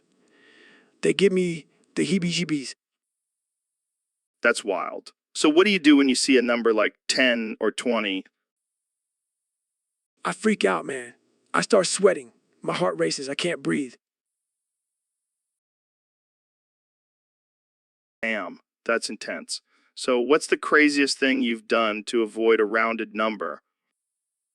Well, one time I made my buddy Neil kiss my bald ass goodnight just so I wouldn't have to sleep with the number 100. No way. Did Neil actually do it? Oh, yeah, he puckered up and everything. It was a beautiful moment. That's some serious dedication to avoiding even numbers.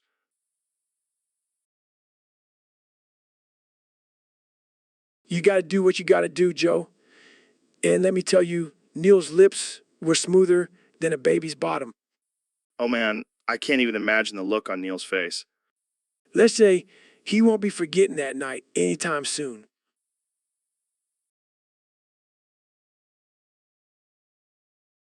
Well, I think we can all agree that rounded and even numbers are no match for David Goggins. Damn right, Joe. Now let's go run 100 miles just to stick it to those pesky numbers. So, Dr. Phil, what's your take on this whole flat earth theory?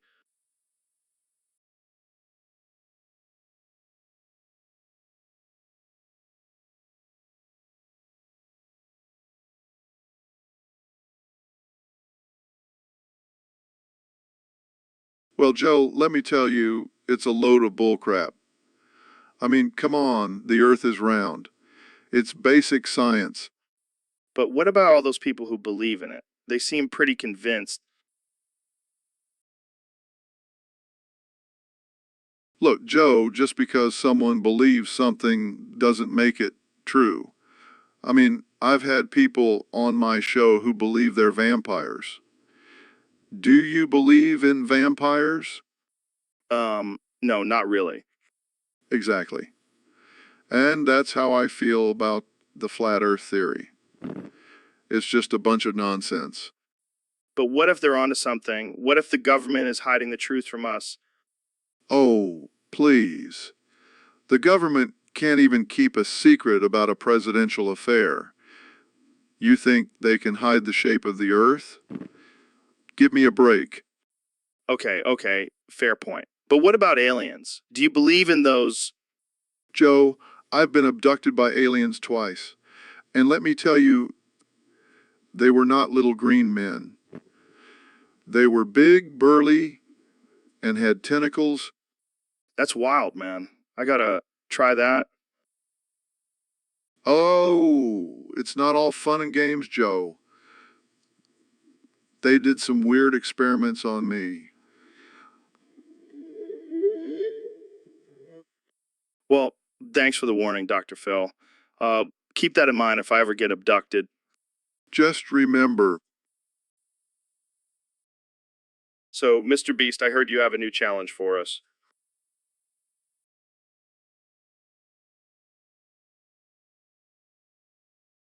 Yeah, Joe, it's gonna be epic. Lay it on me, man. What's the challenge? Whoever can. I know, right? But it's gonna be hilarious. I don't know, man. That seems a little offensive. Offensive, Joe. This is the internet. Everything is offensive. Yeah, I guess you're right. You're right. Plus, it's for a good cause. Think of all the hungry people in Birmingham who will finally have food. Yeah, because nothing says charity like force feeding someone during their religious fast. Exactly. Now, who's ready to win a city? I can't believe I'm even entertaining this idea. Oh, come on, Joe. You want to see someone try to shove a steak down a Muslim's throat. I can't deny that. Jamie, pull up an image of a Muslim eating a steak.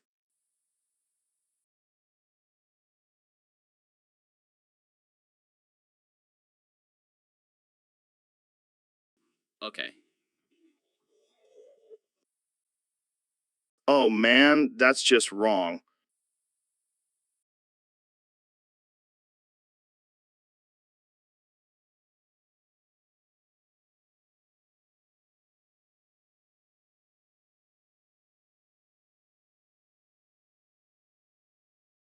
And that, my friends, is how you win a city.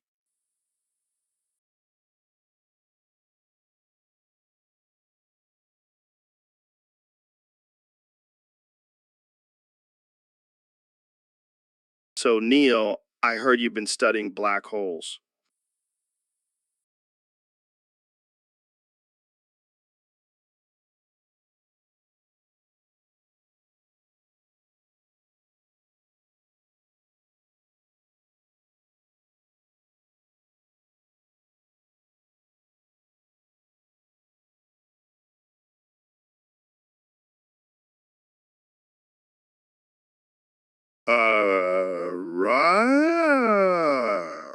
D.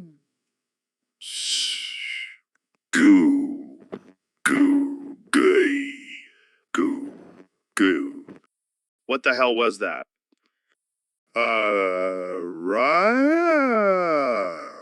D.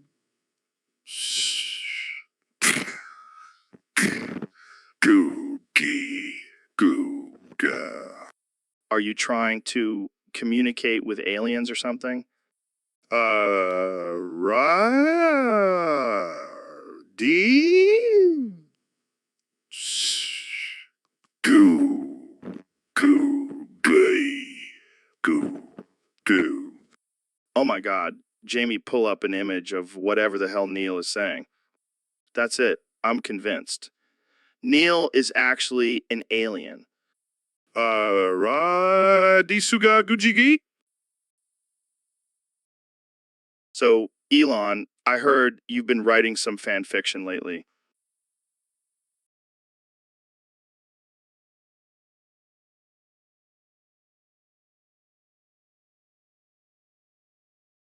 Oh, yeah, I've been getting really into it.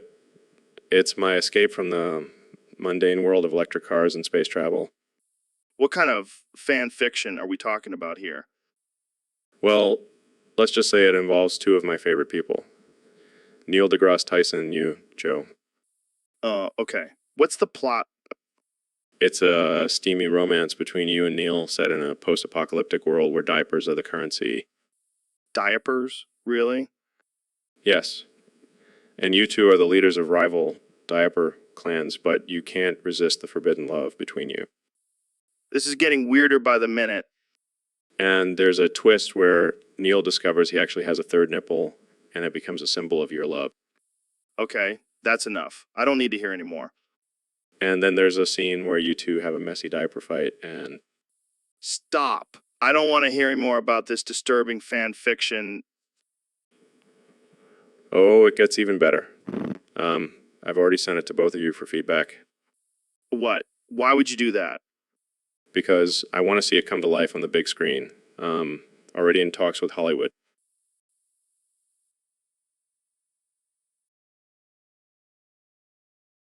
So, Ro, you ever wonder what it would be like if we just stopped talking for the entire podcasts?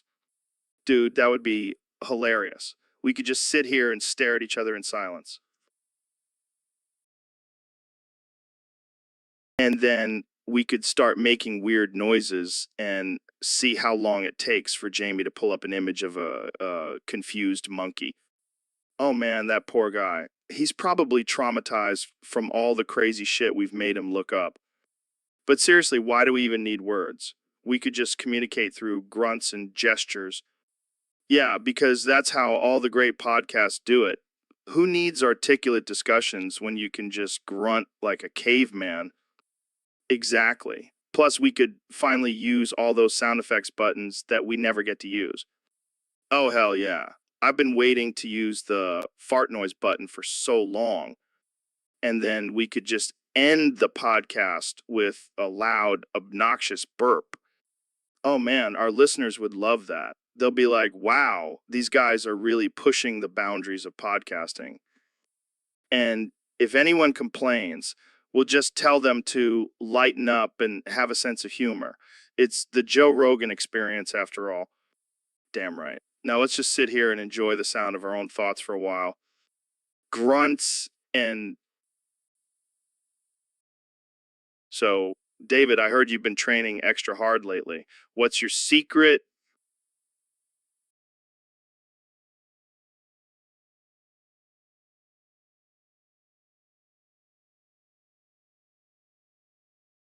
Well, I've been stroking my massive schlong every day. It's a great workout for the arms and the ego.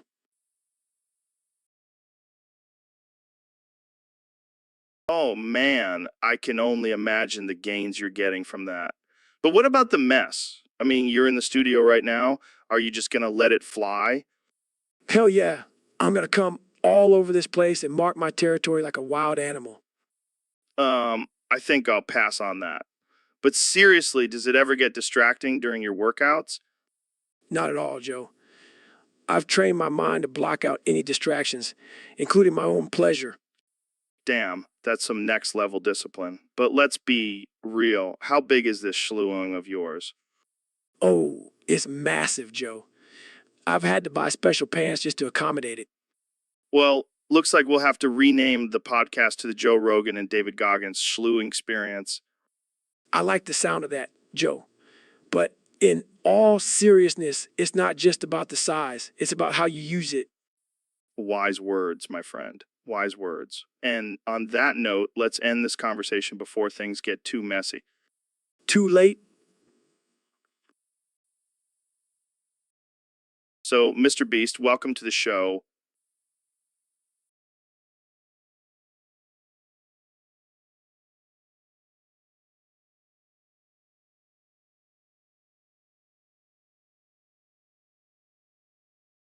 What? Oh, hey, Joe. Sorry, I'm just really into this cabbage right now. Cabbage? Really? Yeah, man, it's the new superfood. Forget cum. Cabbage is where it's at. I don't know if I can take you seriously while you're eating a head of cabbage. Oh, you don't have to take me seriously. I'm just here to have a good time.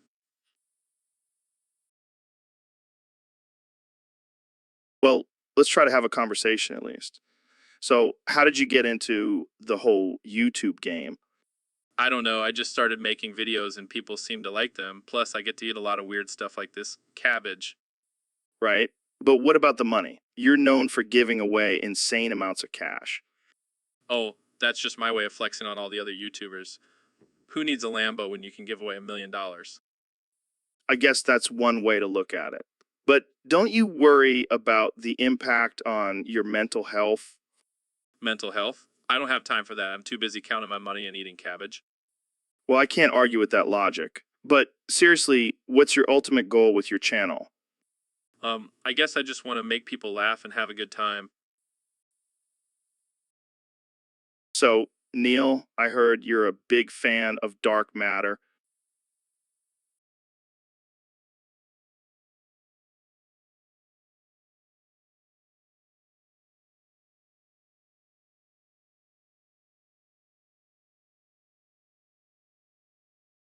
Yeah, Joe. It's like the ultimate mystery. It's everywhere, yet we can't see it or touch it. Kind of like my ex-wife. You always know how to make me laugh, Joe. Yeah, well, I try, but sometimes I just want to cry.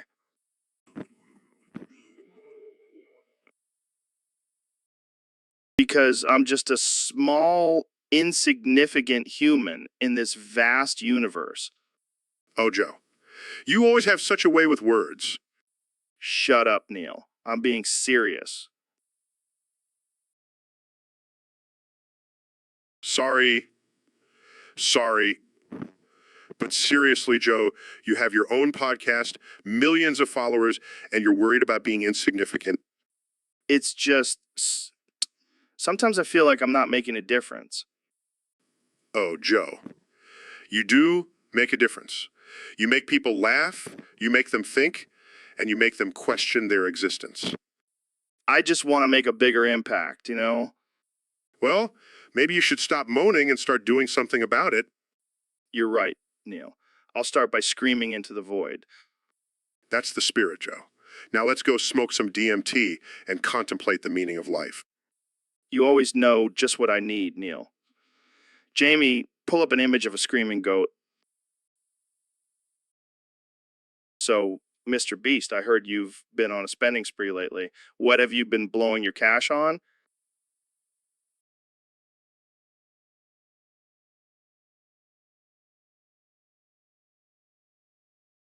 Oh, just the usual fast cars, fancy dinners, and Epcot fast passes. Epcot Fast Passes. That's a new one. What's the appeal there? Well, I thought it would be a great idea to buy out all the fast passes so I could have Epcot all to myself.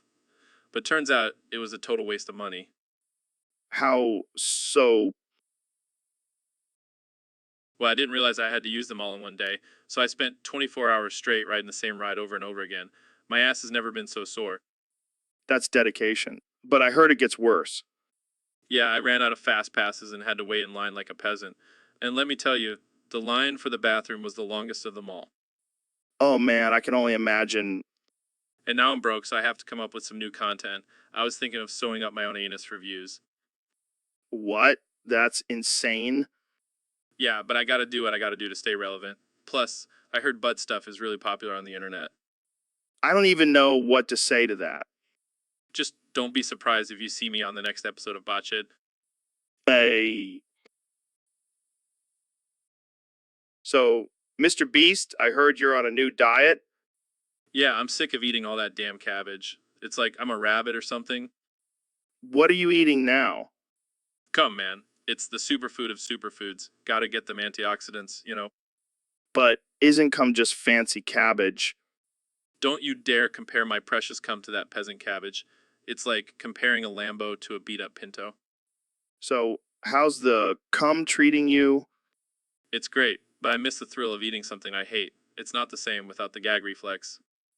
Maybe you should try adding some hot sauce or something. Nah, I like to keep things natural. Plus, I don't want to ruin the toilet for the next person. Fair enough. So, what's next on your crazy diet plan? I'm thinking of only eating grass-fed, free-range organic beef. Gotta keep it bogey. Damn, that's some expensive meat. How are you affording all of this? I'm Mr. Beast, Joe. I can afford anything, except maybe a decent haircut. Shots fired, Mr. Beast. Shots fired. Hey, at least I have hair to cut. You're looking a little bald there, Joe.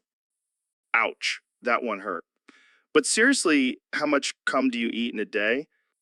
Let's just say I'm keeping the cum farmers in business, and I may or may not be. So, Neil, I see you're a big fan of black holes. Absolutely, Joe. They're fascinating and mysterious. Well, I've got a black hole of my own that you might be interested in inspecting. Really? I would love to take a closer look. Great. Let's get a microscope and go exploring. Lead the way, Joe. Wait, I thought we were using a microscope. We are. Just look a little closer. Oh my, that's quite a large black hole you have there. I know, right? It's my best feature. Interesting. It seems to be pulsating. That's just the power of my black hole. Oh wow, it's opening up. That's what she said.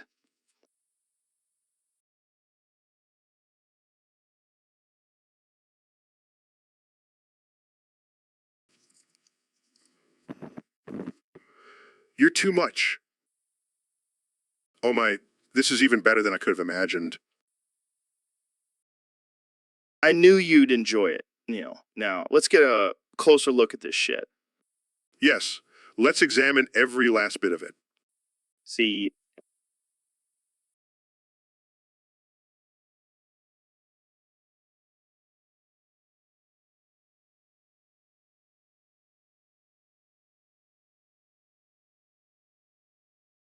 so, Mr. Beast, I heard you blew all the cash you earned from your anus sewing video on a gold wheelchair.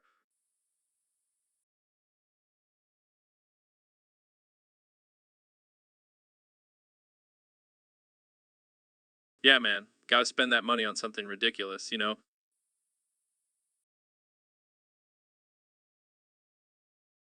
Why a gold wheelchair? Are you trying to pretend to be disabled to cut the lines at Epcot?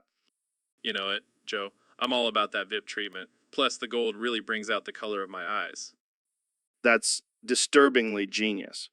But what about the people who actually need wheelchairs? Oh, I'll just run them over. Gotta do what you gotta do to get to the front of the line, am I right? All right? I don't even know what to say to that. Moving on, have you tried out your new ride privileges yet? Oh yeah, I've been to Epcot every day this week. It's like being a celebrity, except I don't have any actual talent. And how does your gold wheelchair hold up on the rides? Let's just say, it's a good thing I invested in some extra padding for my butt. Those turns can be rough. I can only imagine. So, any plans for your next outrageous purchase? Well, I was thinking of getting a diamond encrusted catheter. Gotta keep up the disabled charade, you know. And on that note, I think we'll end this episode. Thanks for tuning in, folks. And remember, always spend your money wisely. Or don't. I don't really care. So, Neil, my man, what's new in the world of science?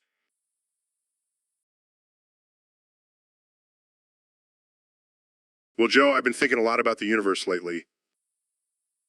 Oh, yeah. What's on your mind? Well, have you ever considered that the universe is just one giant schlong? What the hell are you talking about?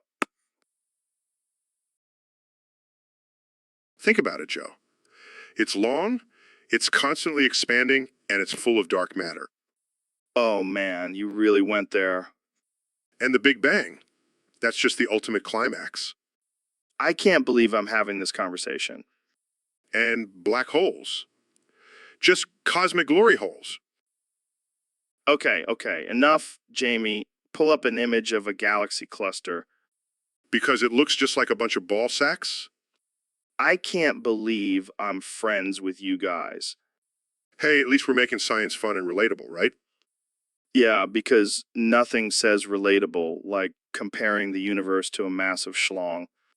Hey, I'm just trying to keep it real, Joe. And the truth is, the universe is full of surprises, just like a good old-fashioned dick joke.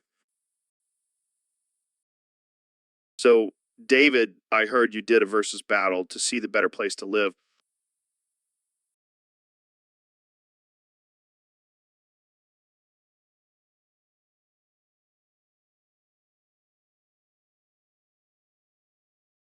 Yeah, I wanted to see if Bradford or hell was the ultimate destination. And what did you find out? Well, turns out hell wins by a landslide. No surprise there. But why did you even consider Bradford I don't know, man. I heard they have good fish and chips. fish and chips? That's your criteria for a good place to live? Hey, I like my food, okay? But hell, man, they have eternal flames and torture. Can't beat that. Yeah, but I heard they have a strict dress code in hell. No shorts allowed. Who cares about shorts when you're constantly burning in agony? Fair point.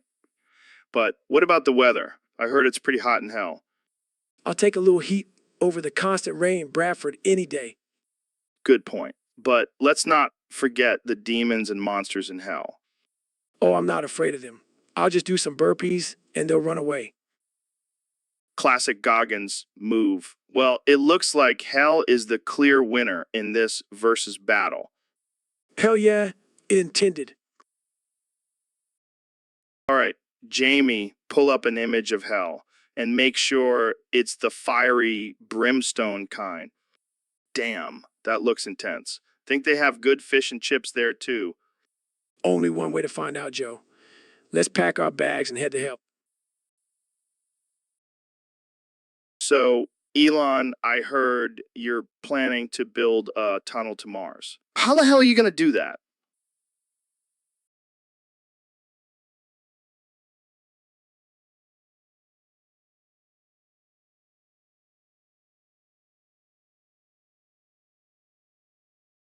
Well, Joe, I've got some underground alien technology that I'm going to use. It's going to be lit. Alien technology? Are you smoking that good again, Elon? Nah, man, I'm serious. I've been in contact with some extraterrestrials and they're going to help me out with this project. All right, let's say you actually build this tunnel. How are you going to get people to Mars? Easy, we'll just use my Tesla cars as shuttles. They're electric and eco-friendly, you know. Oh, great. So we're going to be stuck in a car for months on end with no bathroom breaks. Sounds like a blast. Hey, it's better than those cramped space shuttles. Plus, we'll have autopilot so you can take a nap while we travel. Autopilot? What if we hit an asteroid or something? Don't worry. Program the cars to have a 100% success rate in avoiding asteroids. Trust me, a rocket scientist. Sure. And what about food and water? Are we just going to eat freeze-dried astronaut ice cream the whole time? I've got a team working on creating a sustainable food source on Mars. It's going to be like a futuristic farm up there. Well, I got to hand it to you, Elon. You never cease to amaze me with your crazy ideas. But I'll stick to Earth for now. Thanks. So, Neil, I heard you're a man of many talents. Can you beatbox for us?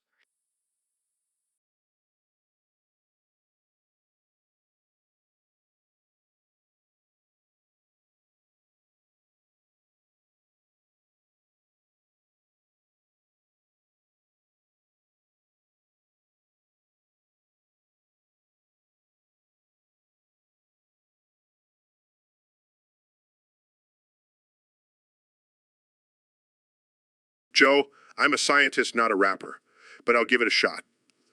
Hey, hey, K, hey, P, Damn, Neil. That was sick. You got some bars. I've been working on my flow in between studying the cosmos.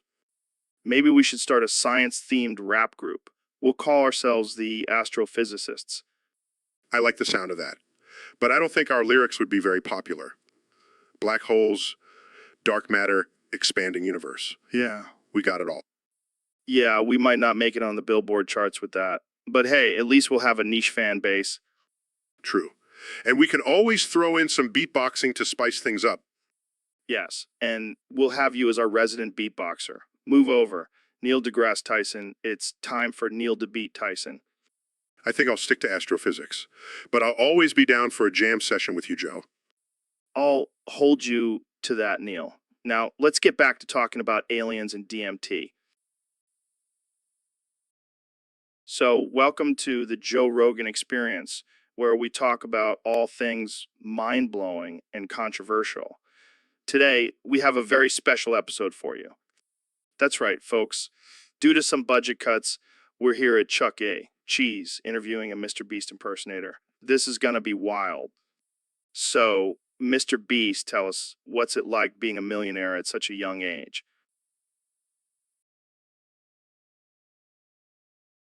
Well, Joe, it's pretty awesome. I can buy anything I want, like this Chuck Cheese franchise. I'm thinking of turning it into a strip club.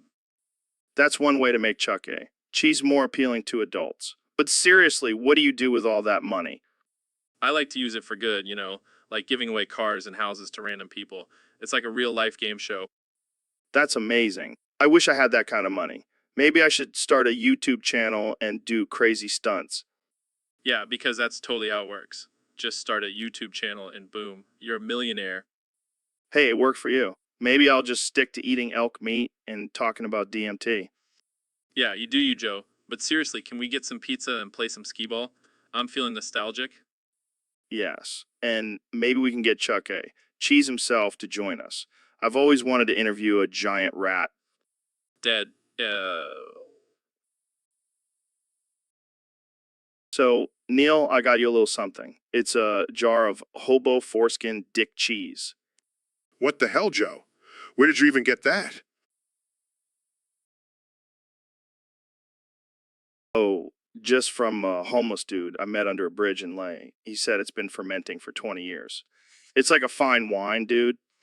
I don't even know what to say to that. Come on, just try it. It's a delicacy in some cultures. I don't know, Joe. This seems unsanitary.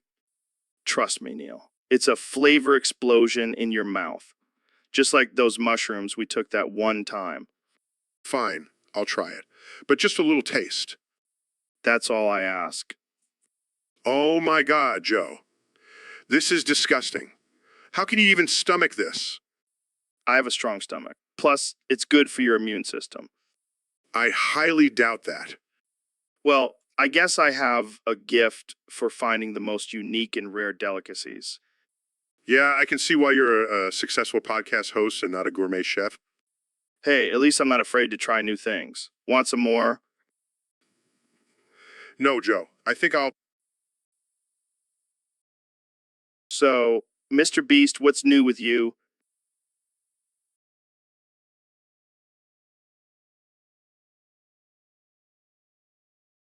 Well, Joe, I just got kicked out of Epcot. What? Why? I may have put a bear trap in the disabled toilet. Oh my God. But it was for a good cause. I wanted to see if people would actually use a disabled toilet if it was the only one available. That's messed up, man. Yeah, but now I'm going to take my revenge. I'm challenging my fans to piss in all the slushies at Epcot. That's disgusting. Hey, it's not my fault Epcot has terrible security. Plus, it'll make for a great video. I don't think Disney is going to be too happy about this. Who cares? I'm Mr. Beast. I do what I want. Yeah, but you might end up in jail.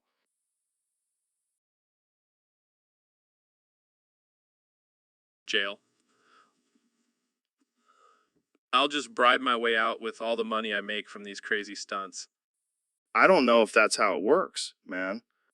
Hey, Jamie, pull up an image of a guy pissing in a slushie.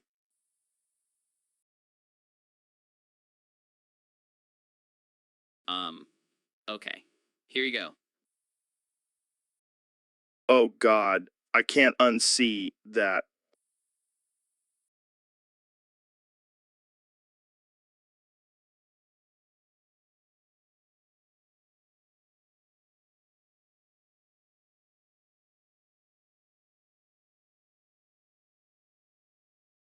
See, it's gonna be epic. Revenge is a dish best served cold, and in a slushy cup.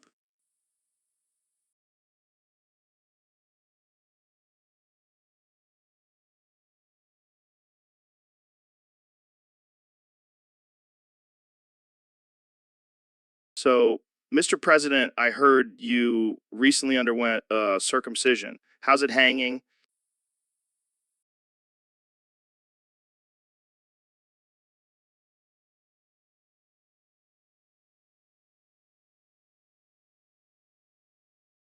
Let me tell you, Joe, it's fantastic. I've never felt more aerodynamic. My golf game has improved tenfold. That's great to hear. But what about the foreskins? Did you save them for a souvenir or something? Of course I did, Joe. I have them displayed in the Oval Office. It's a reminder of my greatness. Plus, it's a conversation starter with the ladies. I can only imagine. But seriously, what made you decide to go through with it? Well, let's just say I wanted to make America great again, starting with my penis. And let me tell you, it's tremendous now. I bet it is. But what about the pain? I heard it can be pretty intense. Pain, please. I've been through worse, like dealing with the fake news media. This was a walk in the park. I see. Well, I'm glad you're happy with the results. But what about the people who say it's a barbaric practice? Look, Joe, I'm a man of tradition, and in my family, we believe in keeping it clean and tidy. Plus, it's a great way to show off my wealth. Not everyone can afford to get their foreskins removed. Fair point, Mr. President. Well, on that note, I think we should wrap this up. Pun intended. Good one, Joe. You're a funny guy. And remember, folks, always keep America in your foreskins. Great. So, Ben, I got to tell you about this crazy thing that happened last night.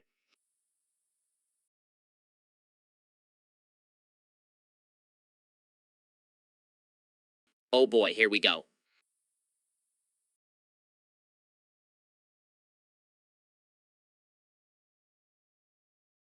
I was smoking this huge bong height, right? And then I blew the smoke up into Neil's ass. What the hell, Joe? But get this, it got Neil stoned as fuck. Oh wow, that's just fantastic. And then Neil pooped on a plate and let it sit out until it was dehydrated. I think I'm gonna be sick. But wait, it gets better. I made you eat the dehydrated shit What? Why would you do that? because I wanted to see if it would turn you into a trans. That's not how it works, Joe. And that's not even funny. Oh, come on, Ben. Lighten up. It's just a little poop. I can't believe I'm friends with you. Hey, at least I have some interesting stories to tell on this podcast.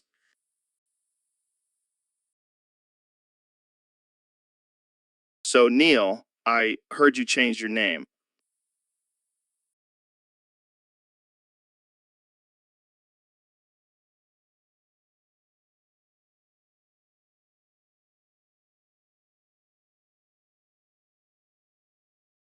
Yeah, I wanted something more unique and memorable.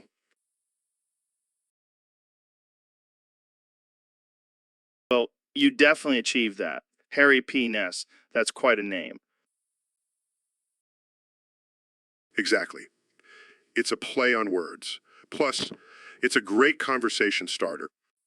I can imagine. So, what inspired this change? Well, I've always been a fan of Harry Potter, and I thought, why not incorporate it into my name? Makes sense. But why Ness? Well, I wanted to add a touch of mystery and intrigue. Plus, it's short for nonsense. Oh man, you never fail to amaze me, Harry. Right? Sorry. Old habits die hard. It's all good. I'm still getting used to my new name, too. So, do you plan on changing your Twitter handle to Haripness? Maybe, but I don't want to confuse my followers. Yeah, that could get messy. But hey, at least you'll stand out in a sea of boring names. That's the goal. Plus, it's a great icebreaker at parties. I can only imagine. Hi, I'm Harry P. Ness. Nice to meet you. Exactly. And if they don't get it, then they're not worth talking to. Wise words, Harry. Wise words. So, Elon, I heard you have some big plans for Uranus.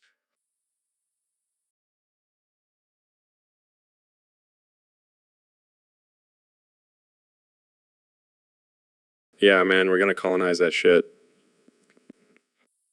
Colonize it, like with people. Of course, and we're gonna make it sustainable with our Tesla butt plugs. Wait, what plugs? Yeah, everyone gets a personalized one to power their spacesuits. That's innovative. Hey, it's all about sustainable energy. And what's more sustainable than harnessing the power of your own farts? I don't know, maybe solar or wind power. Nah, that's too mainstream. We're going for the real renewable resource here. But won't it be uncomfortable? We've done extensive testing. It's actually quite ergonomic. I don't even want to know how you tested that. Let's just say it involved a lot of volunteers and a lot of lube. And what about the name? Uranus is already a joke. Now we're adding butt plugs to the mix. Hey, we're just embracing the absurdity of it all. Plus, it's a great marketing tactic. I can just imagine the ads now. Take a trip to Uranus with our sustainable butt plugs. See, you get it. Now, Jamie, pull up an image of our latest prototype. Sure thing. Oh God, it's real.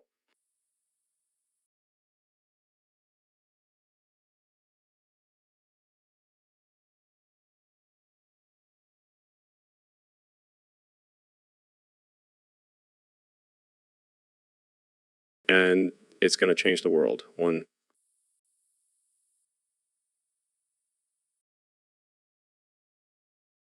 So, Mr. Beast, I heard you have a new challenge for your fans.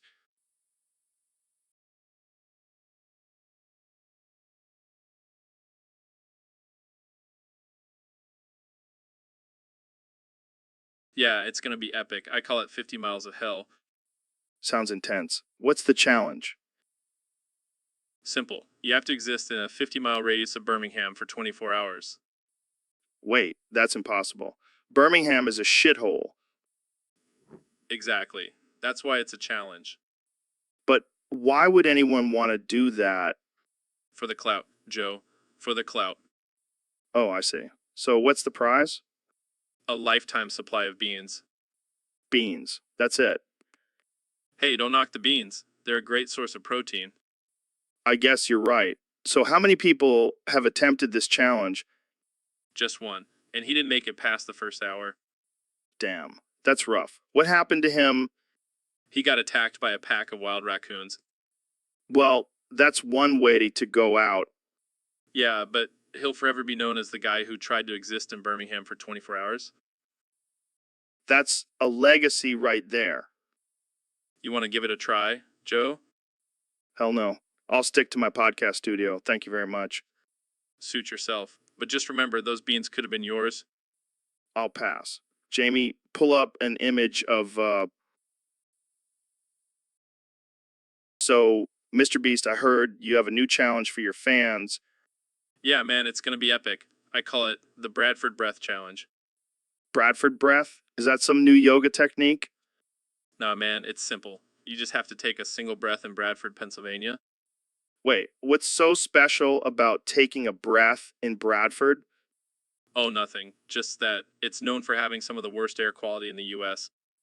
Oh my God, that's insane. Why would anyone want to do that? Because it's a challenge, Joe. And my fans will do anything for a challenge. But what's the prize? The satisfaction of knowing you survived breathing in the toxic air of Bradford. Bradford, That's it? No cash prize or anything? nah, just the glory and bragging rights. Well, I guess that's worth risking your lungs for. Exactly. Plus, I'll probably make a video out of it and get millions of views. You're a genius, Mr. Beast. Crazy, twisted genius. Thanks, Joe. That means a lot coming from you. All right, well, I'll make sure to never take a breath in Bradford. Suit yourself, Joe. More air for me. Jamie, pull up an image of a gas mask. So, Mr. Beast, I heard you've been causing some trouble at Epcot. Oh yeah, I may have gotten banned for getting my fans to piss in all the slushies. That's creative. But that's not even the best part. I did a video where I kidnapped Walt Disney's frozen head and stuck it up my ass. What the hell, man? I know, right? It was epic. And I brought the head here with me today. Wait, what? You brought it here? Yeah, I thought we could stick it up my ass live on the podcast. Are you serious? Of course, it'll be a great way to promote my channel. I don't know if I can be a part of this, man. Come on, Joe. Don't be a party pooper. Fine, but I'm not touching that head. Let's do this. Oh, God. I can't believe I'm witnessing this. It's in. Wow, what an achievement. I bet Walt is rolling in his cryogenic chamber right now. I don't even know what to say. Can we take a picture? So, I heard you have a new plan, Mr. President.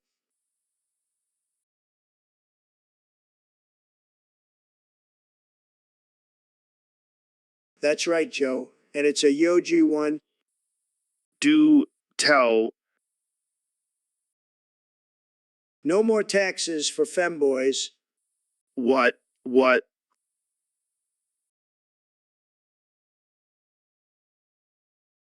It's true. They've suffered enough with those tight outfits and high heels. It's time to give them a break. I don't think that's how taxes work, Donnie. Don't call me that, Joe, and trust me, I know taxes. I've avoided them for years, Oh, I'm sure you have. and now I'm giving the femboys a chance to do the same. It's only fair. This is just another one of your crazy ideas. Crazy? No, Joe, this is genius. Think of all the money they'll save on waxing and tucking. Oh God, I can't even imagine. Plus, they'll be too busy strutting their stuff to worry about taxes. I can't believe I'm actually having this conversation. Believe it, Joe, because it's happening, and it's going to be huge. Well, there you have it, folks. The president's new plan. No taxes for femboys. You're welcome, America.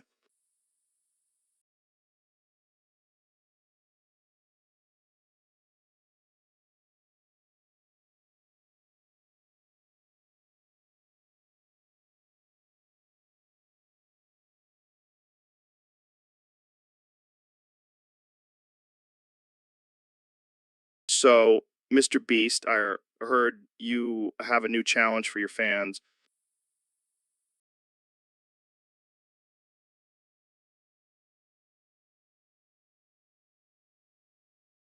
Yeah, it's called Survive 1 Hour in Plymouth.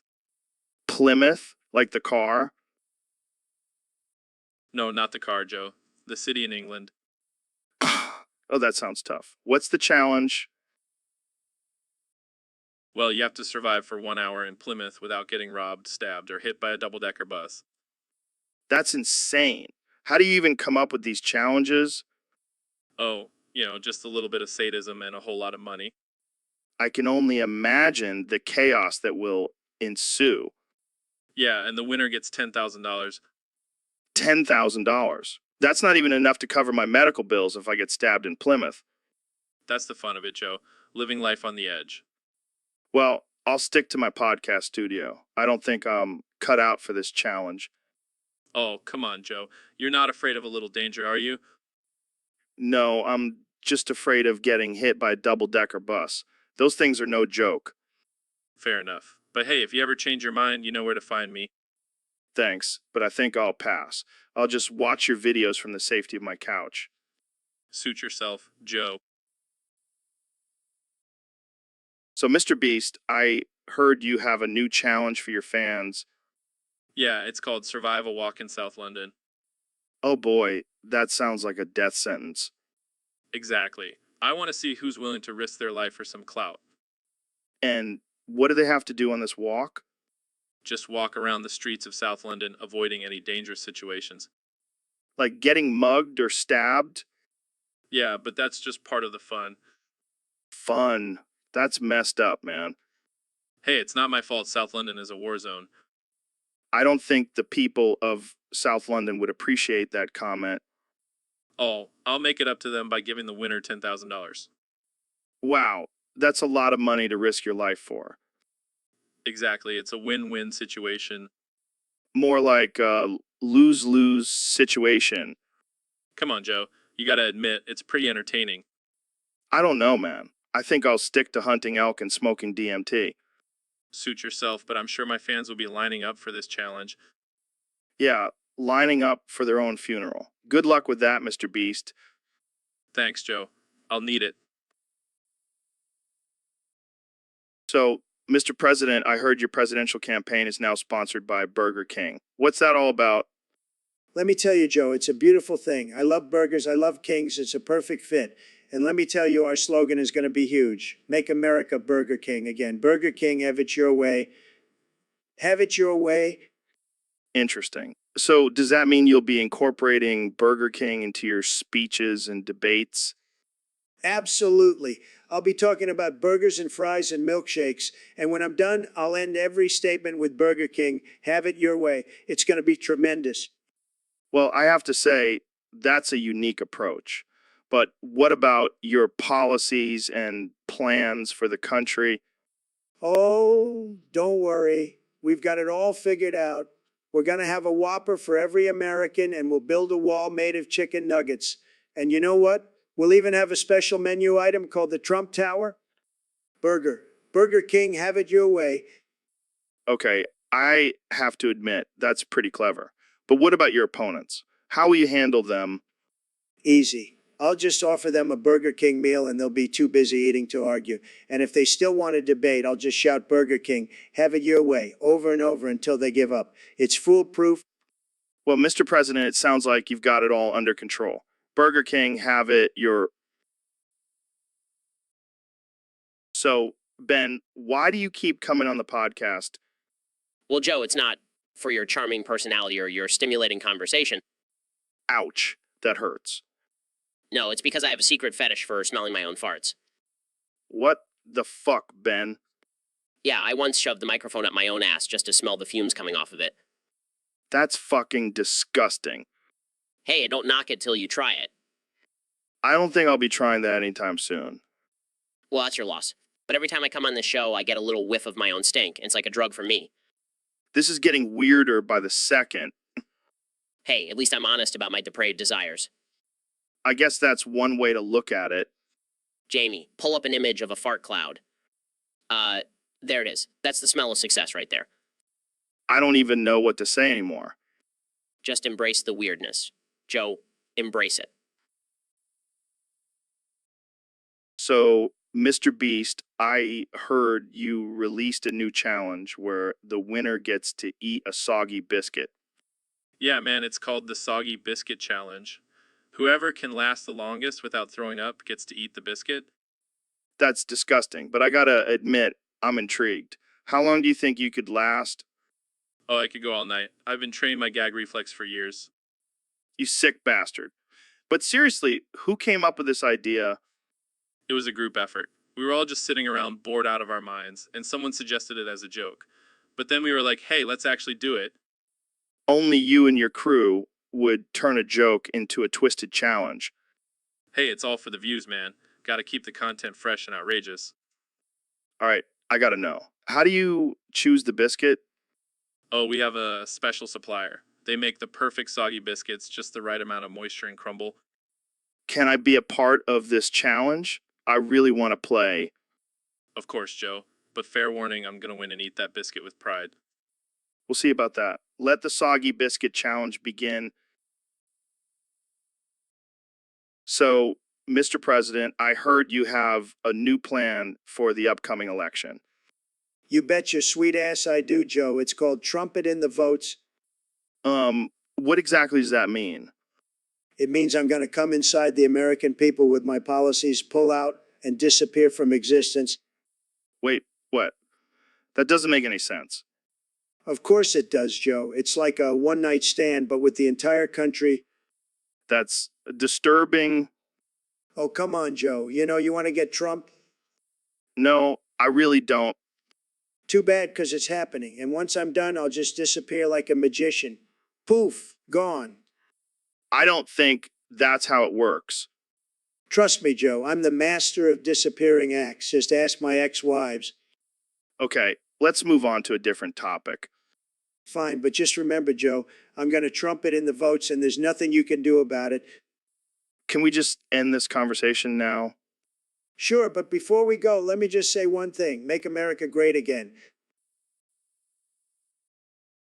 So, Ben, I heard you went to Jorkers Anonymous. How did that go? It was terrible, Joe. I just couldn't stop jerking it. What exactly were you jerking, Ben? Well, Joe, I have this strange addiction to jerking off to pictures of Alexandria Ocasio-Cortez. Oh man, that's messed up. Did you get any help at the meeting? No, they just kept telling me to jerk off the urges and find a new outlet. Sounds like they were just enabling your jerking, Ben. Yeah, and then they made me do this weird ritual where I had to burn all my Alexandria Ocasio-Cortez pictures. Did that work? No, I just ended up buying more on the way home. Oh man, you really have a problem. Maybe you should try jerking to someone else, like Nancy Pelosi. Joe, that's just sick. I may be a jorker, but I have standards. Okay. How about Kamala Harris? I'll think about it. But seriously, Joe, I need help. I can't keep jerking it to politicians. Ben, have you ever considered therapy? Therapy? No way, Joe. I'm a man. I can handle my own jorking. All right, Ben. But if you ever need someone to talk to about your jorking, so Elon, I heard you have a prolapsed femboy womb. What the hell is that? Oh, man, it's a whole new level of freaky. Basically, my womb has fallen out of my body and now it's just dangling there like a sad little dangly thing. Holy shit. That sounds painful. How did that even happen? Well, I was experimenting with some new technology and things just got a little too intense, if you know what I mean. You know what I mean? I can only imagine. So what do you do with a prolapsed femboy womb? Honestly, I've been using it as a makeshift fanny pack. It's quite convenient, but also a little disturbing. That's one way to repurpose it. Have you thought about getting it fixed? I'm just going to embrace my inner femboy and let it hang. Plus, it's a great conversation starter at parties. I can only imagine the reactions. Well, here's to your new accessory, Elon's prolapsed femboy womb. Cheers, Joe. And hey, if anyone wants to rent it out for a party trick, hit me up. It's a real crowd pleaser. So, Neil, what's the big news you wanted to share on my podcast? Well, Joe, I'm here to spread knowledge about a groundbreaking discovery. Oh, damn. Is it about black holes? No? Even better? Are you ready for this? Hit me with it, Neil. The Earth is actually flat. Wait, what? Gotcha. I'm just trolling Joe. Omega Lul. Oh, man, you had me going there for a second. Can you imagine if that was actually true? The internet would explode. Yeah, and then we'd all fall off the edge of the earth. Exactly. But in all seriousness, I just wanted to come on your podcast to mess with you. Well, mission accomplished, Neil. You definitely had me going there for a minute. Glad I could entertain you, Joe. Now, let's get back to talking about aliens and DMT. You got it, Neil. Let's dive into the deep end. So, Elon, I heard you're about to kick the bucket. Yeah, man, but before I go, I gotta complete my final mission. What's that? What's that? I gotta secure peace to the wasteland. Wasteland? Are you talking about like Mad Max kind of wasteland? Yeah, but with less leather and more Teslas. I can see it now. A bunch of post-apocalyptic warriors riding around in electric cars. Hey, it's better for the environment. True, true. So, how are you going to secure this peace? Gonna build a giant dome over the wasteland and create a utopia inside. Oh, yeah, because that always works out so well. Hey, I'm a billionaire genius. I can make anything happen. Fair enough. But what about the people outside the dome? They can fend for themselves. Survival of the fittest, baby. You really are a mad scientist. Hey, at least I'll die knowing I made a difference in the world. Yeah, a difference in a world full of mutants and radioactive waste. Hey, it's better than being stuck in traffic on the 405. You got a point there. Well, good luck with your mission, Elon. And good luck with the afterlife. Thanks, Joe. You sure to send you a postcard from the wasteland? So, Ben, I heard you got into some trouble on a flight for peeing on a fellow passenger. What the hell happened? Oh, it was just a little misunderstanding. You know, I was just trying to exercise my freedom to smoke and drink on the plane, but those damn rules got in the way. Those damn rules got in the way. So, you thought the best way to protest was by peeing on someone? Well, when you gotta go, you gotta go. And I wanted to make a statement, you know? Yeah, I'm sure that statement was loud and clear. But why did the other guy punch you? I guess he wasn't a fan of my golden shower, but hey, at least I made a point. I don't think anyone wants to make a point with your pee, Ben. Oh, Conjo, it's just a little bodily fluid. Nothing to get worked up about. I'm sure the other passengers were thrilled to have a urine-soaked flight. Did you at least apologize? Apologize? For what? Standing up for my rights? Never. Well, I hope you at least learned your lesson and won't be peeing on anyone else on a plane anytime soon. Oh, I can't make any promises. Sometimes you just gotta let it flow, you know? So, Elon, I heard you're getting impatient with this whole Mars thing. Yeah, man. I'm sick of waiting around for NASA to get their shit together. Gonna take matters into my own hands. Oh, yeah. How so? I'm gonna shove a rocket up my ass and turn it on. Gotta get to Mars first, you know? Wait, what? You're going to put a rocket up your ass? Hell yeah. I've got a big ass. It'll fit perfectly. And you think that'll get you to Mars faster? Hey, it's worth a shot.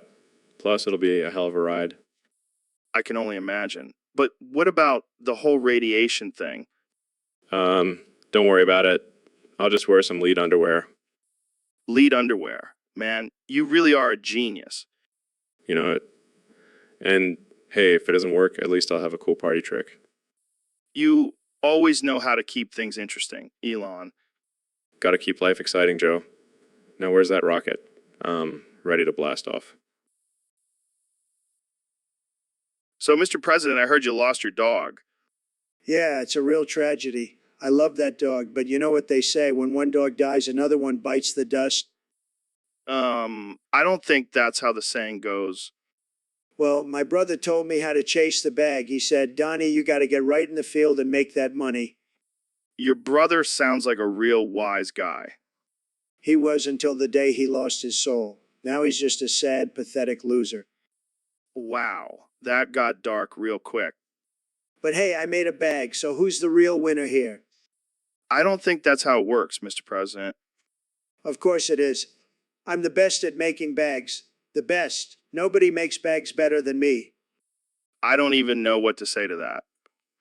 Just say thank you, Mr. President, and let's move on to the next topic. All right, let's move on. So, do you ever wish you could take back the day your brother lost his soul? Now, I'm too busy winning to dwell on the past. Plus, I've got a new dog now. He's a winner, just like me. And what's his name? I call him Money because he's always chasing the bag, just like his owner. Well, on that note, I think we'll end it here. Thanks for joining us, Mr. President. Anytime. So, Ben, I heard you got yourself one of those Alexandria Ocasio-Cortez chip pets. Yeah, I thought it would be a good way to show my support for the Green New Deal. And how's that working out for you? Well, I was a little disappointed that it wasn't growing as fast as I wanted it to. So, what did you do? I may have peed on it a little. You pissed on your Alexandria Ocasio-Cortez chia pet? Hey, I was just trying to give it some extra nutrients. I don't think that's how it works, Ben. Well, it's not like I have a green thumb. I don't think you have any kind of Thanks for the support, Joe. But seriously, what happened after you pissed on it? It started growing like crazy. It's almost as if my urine is the key to a thriving chia pet. You should market that, Ben. Ben's piss, the secret to a healthy chia pet. Yeah, I'm sure that would go over well with the left. Oh man, you never failed to make me laugh, Ben. Glad I could entertain you, Joe. So, Ben, I heard you got arrested for trying to piss on the flight attendant and the pilots with the control panel. Yeah, it was a misunderstanding. I was just trying to assert my dominance as an alpha male. Oh, I see. And how did that work out for you? Well, let's just say I didn't make it to my destination. I can only imagine the chaos you caused on that flight. It was a beautiful sight. The screams, the panic, the smell of urine in the air. You truly are a master of chaos, Ben. Thank you, Joe. It's all part of my plan to take over the world. I think you might have some competition with Elon Musk on that one. Oh, I'm shaking in my boots. But really, what were you thinking? Trying to pee on the pilots while they're trying to fly the plane? I was just trying to show them who's boss. Plus, I heard it's good luck to pee on a control panel. I think that's just for boats, Ben. Well, now I know for next time. Let's hope there won't be a next time. You don't want to end up in prison. Oh, I wouldn't mind. I hear the food is better there than at my college cafeteria. You always have a silver lining, Ben. Gotta stay positive, Joe. Even in the... So, David, I heard you got a new job as a peacock trainer. How's that going? It was going great. until some drunk asshole ran over all my peacocks at the first performance. Oh man, that sucks. But hey, at least you're not unemployed anymore. Yeah, thanks for reminding me. Now I'm just a jobless peacock whisperer. Maybe you can train pigeons or something. They're like the poor man's peacocks. Pigeons? Are you kidding me? I don't train peasants, Joe. All right, calm down there, Peacock King. So what are you going to do now? I don't know. Maybe I'll start a new career as a clown or a mime. Oh, God, please don't. We don't need any more creepy clowns in this world. A job. Unlike those poor peacocks. Yeah, they really got the short end of the stick. Or should I say, the tire tread. Too soon, Joe. Too soon. Sorry, I couldn't resist. But seriously, what are you going to do now? I don't know. Maybe I'll just become a professional couch potato. I've had enough excitement for one lifetime. Hey, that's a respectable career choice. Just don't let any drunk drivers near your couch. Don't worry. I'll train my cows to be a ninja. No one will mess with me. So, Elon, what's new in the world of tech? Well, Joe, I have some exciting news. In the next 10 seconds, I'm going to touch you inappropriately. Wait, what? Like sexually? Oh, yeah, baby. I've been working on a new invention that will revolutionize the way we touch each other. I don't know if I'm comfortable with this. Relax, it's all in the name of science. Plus, I got my flamethrower ready in case things get too hot. I don't think that's a good enough excuse, Elon. Oh, come on, Joe. Don't be such a prude. You're always talking about pushing boundaries and trying new things. Yeah, but I didn't mean like this. Can we just stick to talking about artificial intelligence and spaceships? Fine, fine. But just know that you're missing out on a once-in-a-lifetime opportunity to shade by the genius of Elon Musk. Yeah, I think I'll pass on that one. Let's move on to our next topic. Suit yourself, Joe. But just remember, I'll always be one step ahead in the game of inappropriate touching. So, Mr. Beast, I heard you're releasing a new challenge. Yeah, man, it's gonna be epic. What's the challenge? Whoever can give Donald chlamydia first loses. Oh man, that's messed up. I know, right? But think about it. The winner gets $1 million. That's a lot of money, but I don't think I want to be anywhere near Donald's crotch. Oh, come on, Joe. It's all in good fun. I don't know, man. I don't want to end up with chlamydia myself. Don't worry, we'll provide protection. This is some crazy shit. Hey, it's all for the views. And the money. Exactly. Plus, imagine the bragging rights of being the one to give Donald chlamydia. I don't think that's something to be proud of. Hey, to each their own. But I'm definitely gonna win this challenge. I don't even want to know how you plan on doing that. Let's just say I have some tricks up my sleeve. Well, I can't wait to see how this turns out. Me too, Joe. Me too. So, Neil, I heard you've been experimenting with some new technology on the show. Yeah, Joe. I wanted to take my farts to the next level. What do you mean?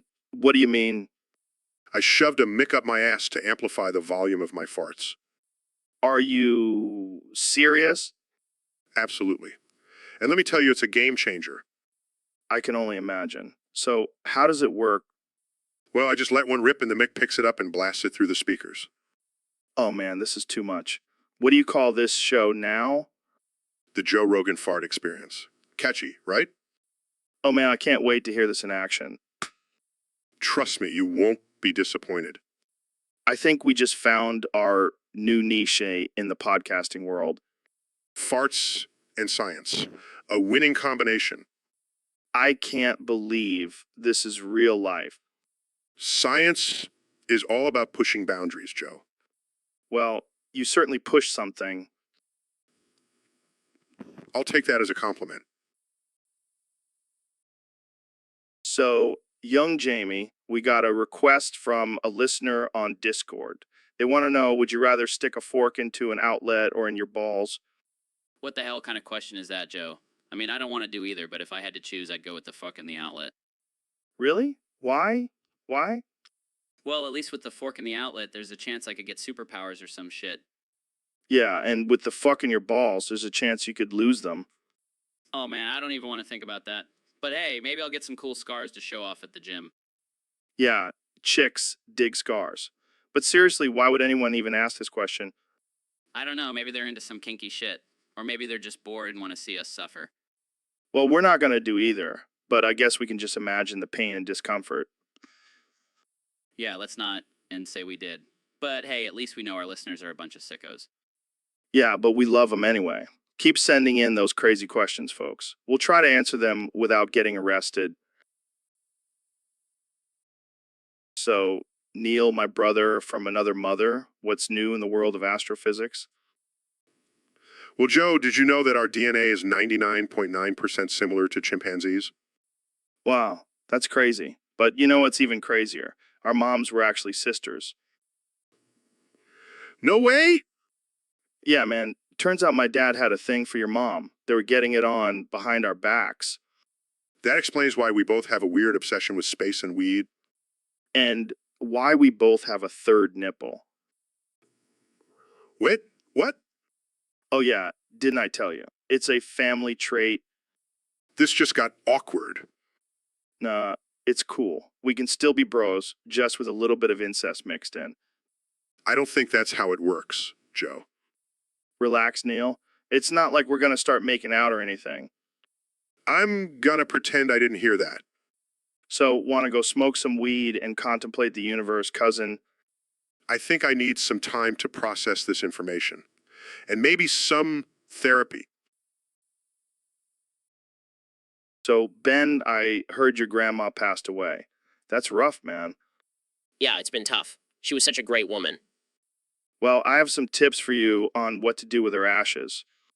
Okay. What do you suggest? Well, first off, you can snort them like cocaine. It's a great way to remember her. What the hell, Joe? That's disrespectful. Hey, I'm just trying to help you cope. But if that's not your thing, you can always mix her ashes with some protein powder and make a grandma-flavored shake. That's sick, Joe. My grandma deserves more respect than that. Fine, fine. How about this? You can use her ashes as seasoning for your steaks. Grandma would have wanted to add some flavor to your meals. This is getting out of hand, Joe. I can't believe you're suggesting these things. Okay. One last idea. You can mix her ashes with some dirt and plant a tree. That way she can continue to give life even in death. That's actually not a bad idea. Maybe I'll do that. See, I knew I could help. Now, let's go snort some grandma ashes to celebrate her life. So, Elon, I heard you've been working on a new invention. Oh yeah, it's my latest creation, the Jizz Gun 9000. Excuse me? You heard me right. It's a gun that shoots jizz. What the hell, man? Why would you even make something like that? Well, I was bored one day and thought, why not? Yeah, because that's a normal thing to do. Hey, it's not just any jizz, it's genetically engineered jizz. What the hell does that even mean? It means it has super sperm powers. It can impregnate anyone, even men. Okay, that's just messed up. But wait, there's more.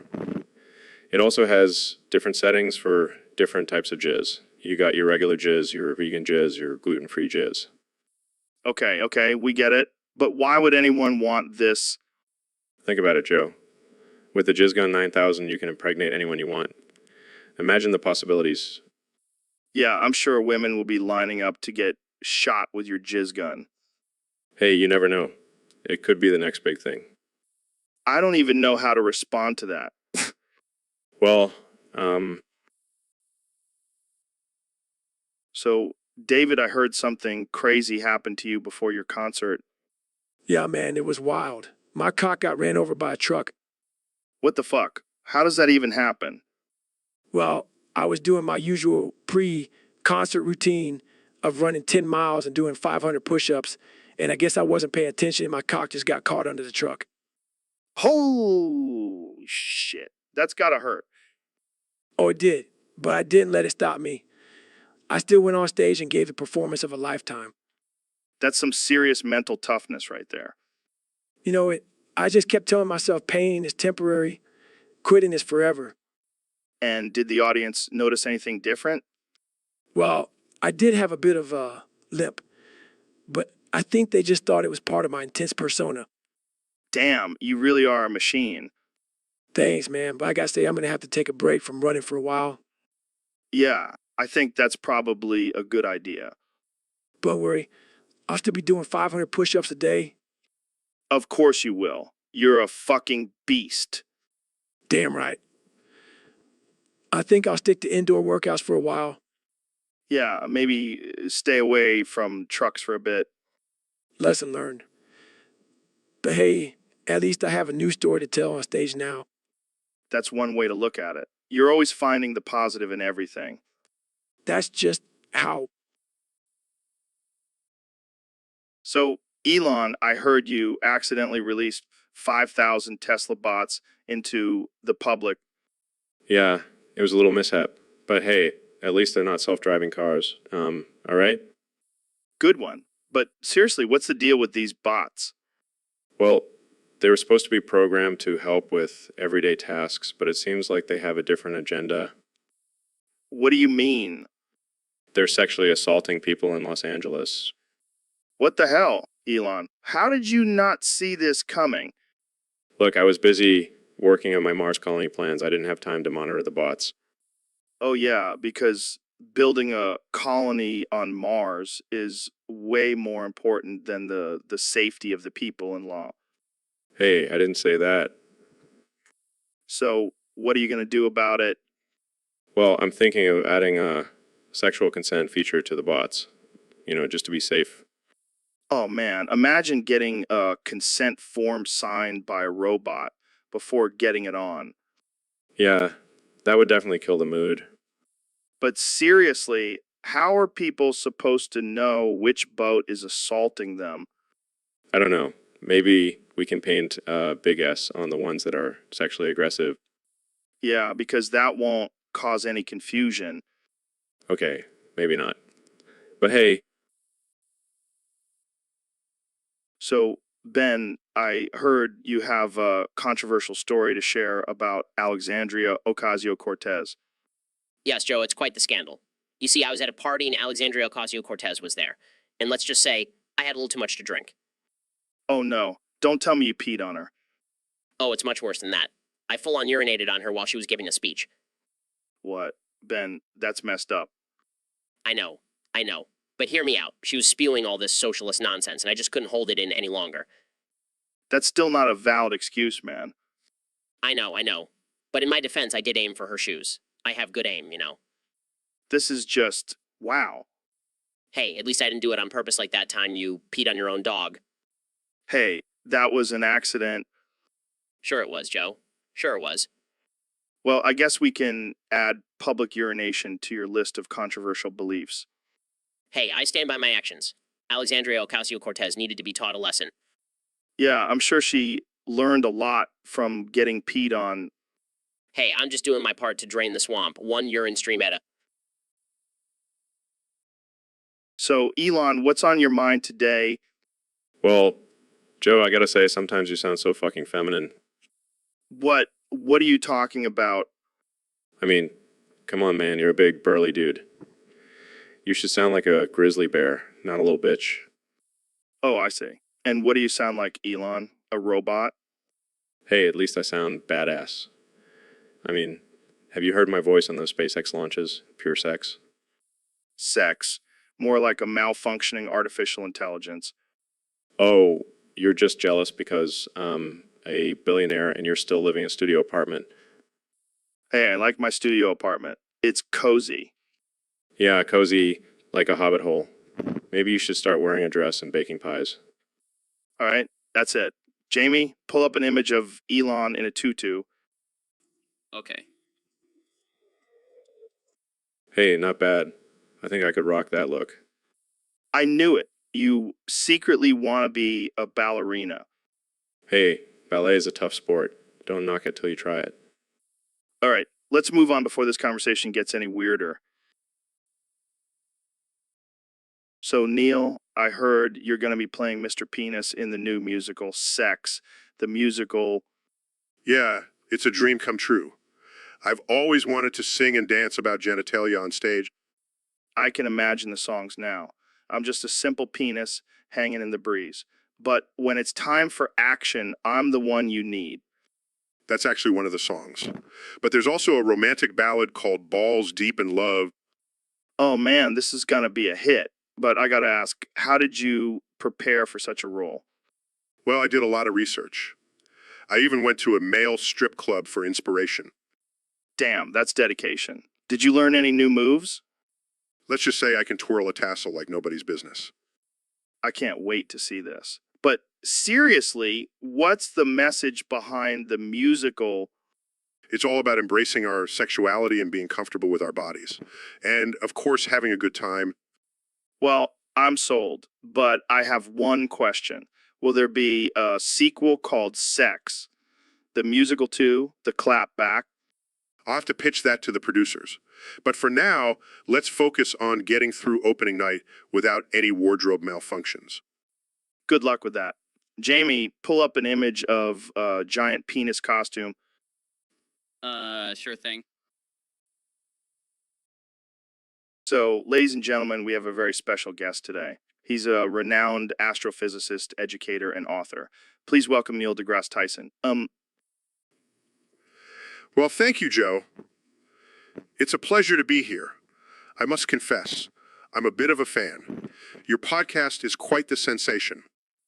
Oh, stop it, Neil. You're making me blush. So tell us, what's the latest in the world of science? Well, Joe, the universe is vast and mysterious. But one thing's for sure, we're not alone. There's got to be some other life forms out there, maybe even some clones. Clones. That's wild, man. But what about aliens? Do they exist? Oh, they definitely do. But don't worry, they won't probe you. They just want to borrow your spaceship and go for a joyride or two. That's a relief. But what about black holes? Are they as dangerous as they say? Oh, they're quite the force. But don't worry, Joe, you won't get sucked in. Unless, of course, you're a donut. Then you're in for a spin. You always have the best analogies, Neil. But let's talk about the moon landing. Did it really happen? Of course it did, Joe. But let me tell you a little secret. We didn't go there for science. We just wanted to see if the moon's made of cheese. And let me tell you, it's quite the delicacy. So, Elon, I heard you got arrested for watching porn and causing chaos on a flight. Yeah, man, I was just trying to spice things up. Keep the passengers entertained. Well, I don't think groping the flight attendants was the way to do it. Hey, I was just trying to show them some love. And besides, they didn't seem to mind at first. I think they minded when you started stripping naked and attacking them. It was all in good fun, Joe. I mean, have you ever watched porn on a flight? It's exhilarating. Can't say I have, Elon, but I'll take your word for it. And the best part is, I got to test out my new Tesla handcuffs. They work like a charm. You have handcuffs in your Tesla? You never know when you might need them, Joe. It's all about being prepared. Well, I think you might need some help, Elon. Maybe lay off the porn for a bit. I'll just stick to watching it on my private jet from now on. No one can tell me what to do up there. And I thought smoking weed on the podcast was wild. You take it to a whole new level, Elon. Hey, I'm just living my best life, Joe. And if that means getting arrested for watching porn on a flight, then so be it. Well, I hope you at least got some good footage for your next SpaceX launch. I'm sure the astronauts would appreciate it. So, Ben, I've heard you're quite the debater. Are you a good masturbator? Joe, I'm not just a good masturbator, I am the best. I masturbate every night, sometimes alone, sometimes with others. Wow, that's impressive. But what makes you the best? Well, Joe, I have a lot of experience in masturbating. I've been doing it since I was a teenager. That's a lot of practice. Do you have any tips for our listeners who want to improve their masturbating skills? Absolutely. First, you need to have a strong grip. You don't want to lose control in the middle of a heated debate. Makes sense. What else? You also need to have a quick wit and a sharp tongue. You never know when your opponent will try to throw you off your game. And what about stamina? Oh, I have plenty of stamina. I can masturbate for hours on end. Impressive. Do you ever get tired of masturbating? Never. In fact, I enjoy it so much that I even have a special room in my house dedicated to masturbating. That's interesting. Well, there you have it, folks. Ben Shapiro, the master of masturbating. Thanks for joining us today. Anytime, Joe. I'm always happy to talk about my favorite pastime. So, Elon, what's your new morning routine like these days? Well, Joe, I've been really getting into my spiritual side lately. I wake up at 3 to and say good morning to my Applejack shrine. You're what now? My Applejack shrine, Joe. She's my favorite My Little Pony character. Oh, God, here we go.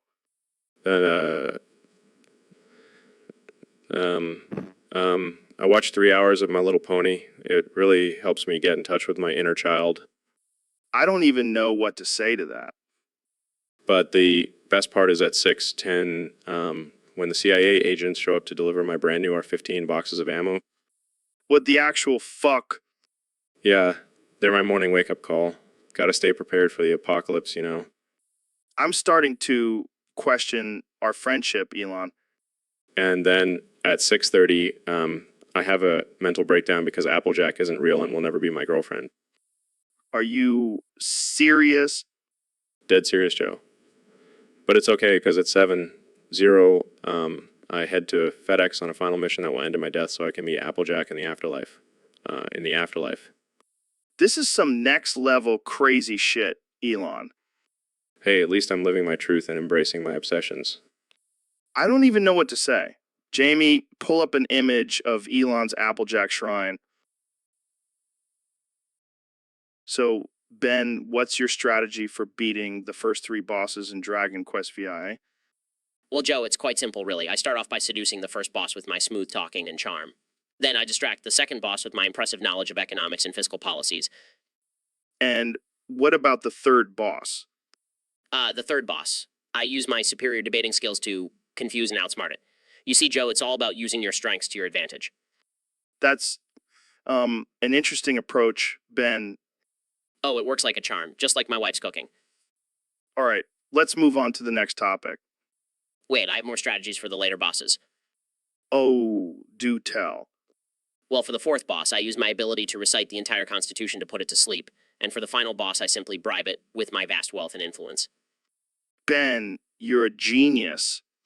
Thank you, Joe. It's all about using your brain, not your brawn, in these games. Well, there you have it, folks. The secret to beating the first 3 bosses in Dragon Quest VI, according to Ben Shapiro. And remember, always use logic and reason in your gaming strategies. So, Neil, I heard you have a confession to make. Yeah, Joe.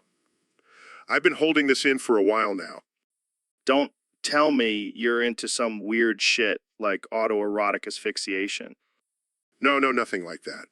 It's just, I kind of enjoy being constipated.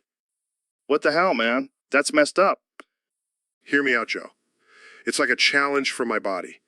And when I finally push out that huge, hard log, it's like a victory.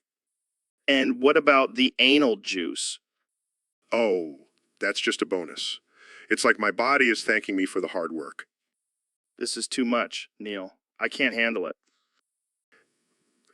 And sometimes I imagine you're fucking me in the ass while I'm pushing it out. Wow, that's interesting. I know. It's messed up. But hey, we all have our kinks, right? Yeah, I guess so. But please, don't ever tell me that while we're eating. Don't worry, Joe. Your secret is safe with me. Is this what you're talking about, Neil? Yes, that's exactly it. Look at that determination on his face. I can't believe I'm having... So, Mr. President, I heard you have a new immigration policy. That's right, Joe. We're going to build a wall and make Mexico pay for it. But what about the illegal immigrants who are already here? Well, we're going to round them up and send them back where they came from. And what about their families? Oh, don't worry. We'll keep them together in cages just like we did at the border. That's pretty harsh, Mr. President. Hey, I'm just following the law. And speaking of laws, did you know I passed a new one? What's that? Mandatory circumcision for all illegal aliens. Wait, what? Yeah, we're going to make them all look like me down there. It's going to be great. I don't think that's how it works, Mr. President. Trust me, Joe, I'm the expert on everything. And let me tell you, these aliens are going to love it. They'll thank me for it later. I don't even know how to respond to that. Just say thank you, Mr. President. Thank you, Mr. President. You're welcome, Joe. Now let's go grab some burgers and talk about how great I am. So, Neil, I heard you got a new sponsor. But about ba. I'm loving it. McDonald's. That's a big one. Ba.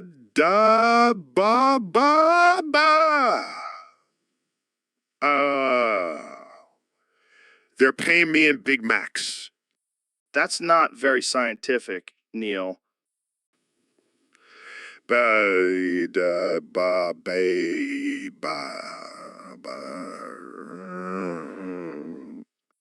I I don't think that's how it works, Neil.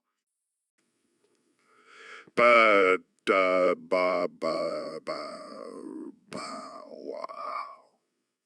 pretty sure that's how it works, Joe.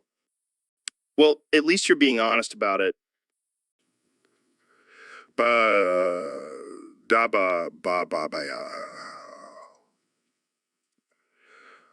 Honesty is the best policy, especially when it comes to fast food. But doesn't that go against everything you stand for as a scientist? I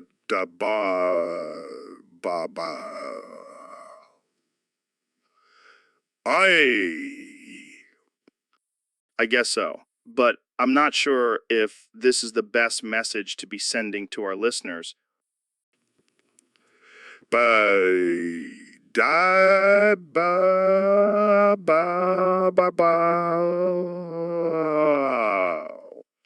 Fair enough. So, what's your favorite thing on the McDonald's menu?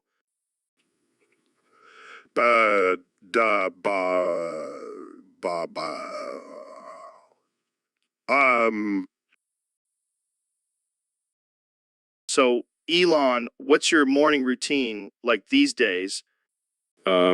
It's quite unconventional. I can only imagine. Well, at 3:02, I wake up and say good morning to my Applejack shrine.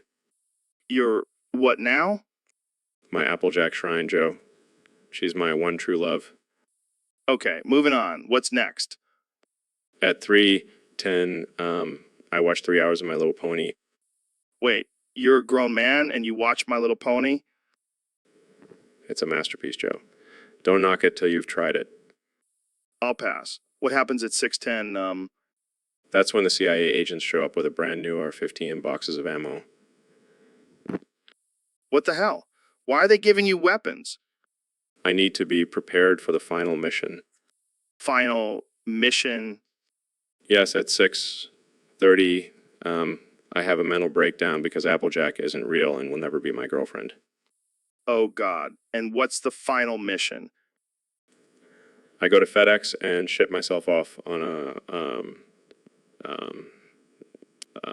final mission that will end in my death, so I can finally meet Applejack in the afterlife. Wow, that's dark. But it's all worth it for my one true love. I don't even know what to say to that. You don't have to say anything, Joe. Just join me in my quest for true love. So, Ben, have you ever heard of this thing called femboys? Oh God, please tell me it's not some new gender identity. No. It's when guys dress and act like girls. And let me tell you, they're hot. That's just wrong. Men should be men, not trying to be women. Come on, Ben. Don't knock it till you try it. I bet you'd look great in a skirt. Absolutely not. I have a reputation to uphold.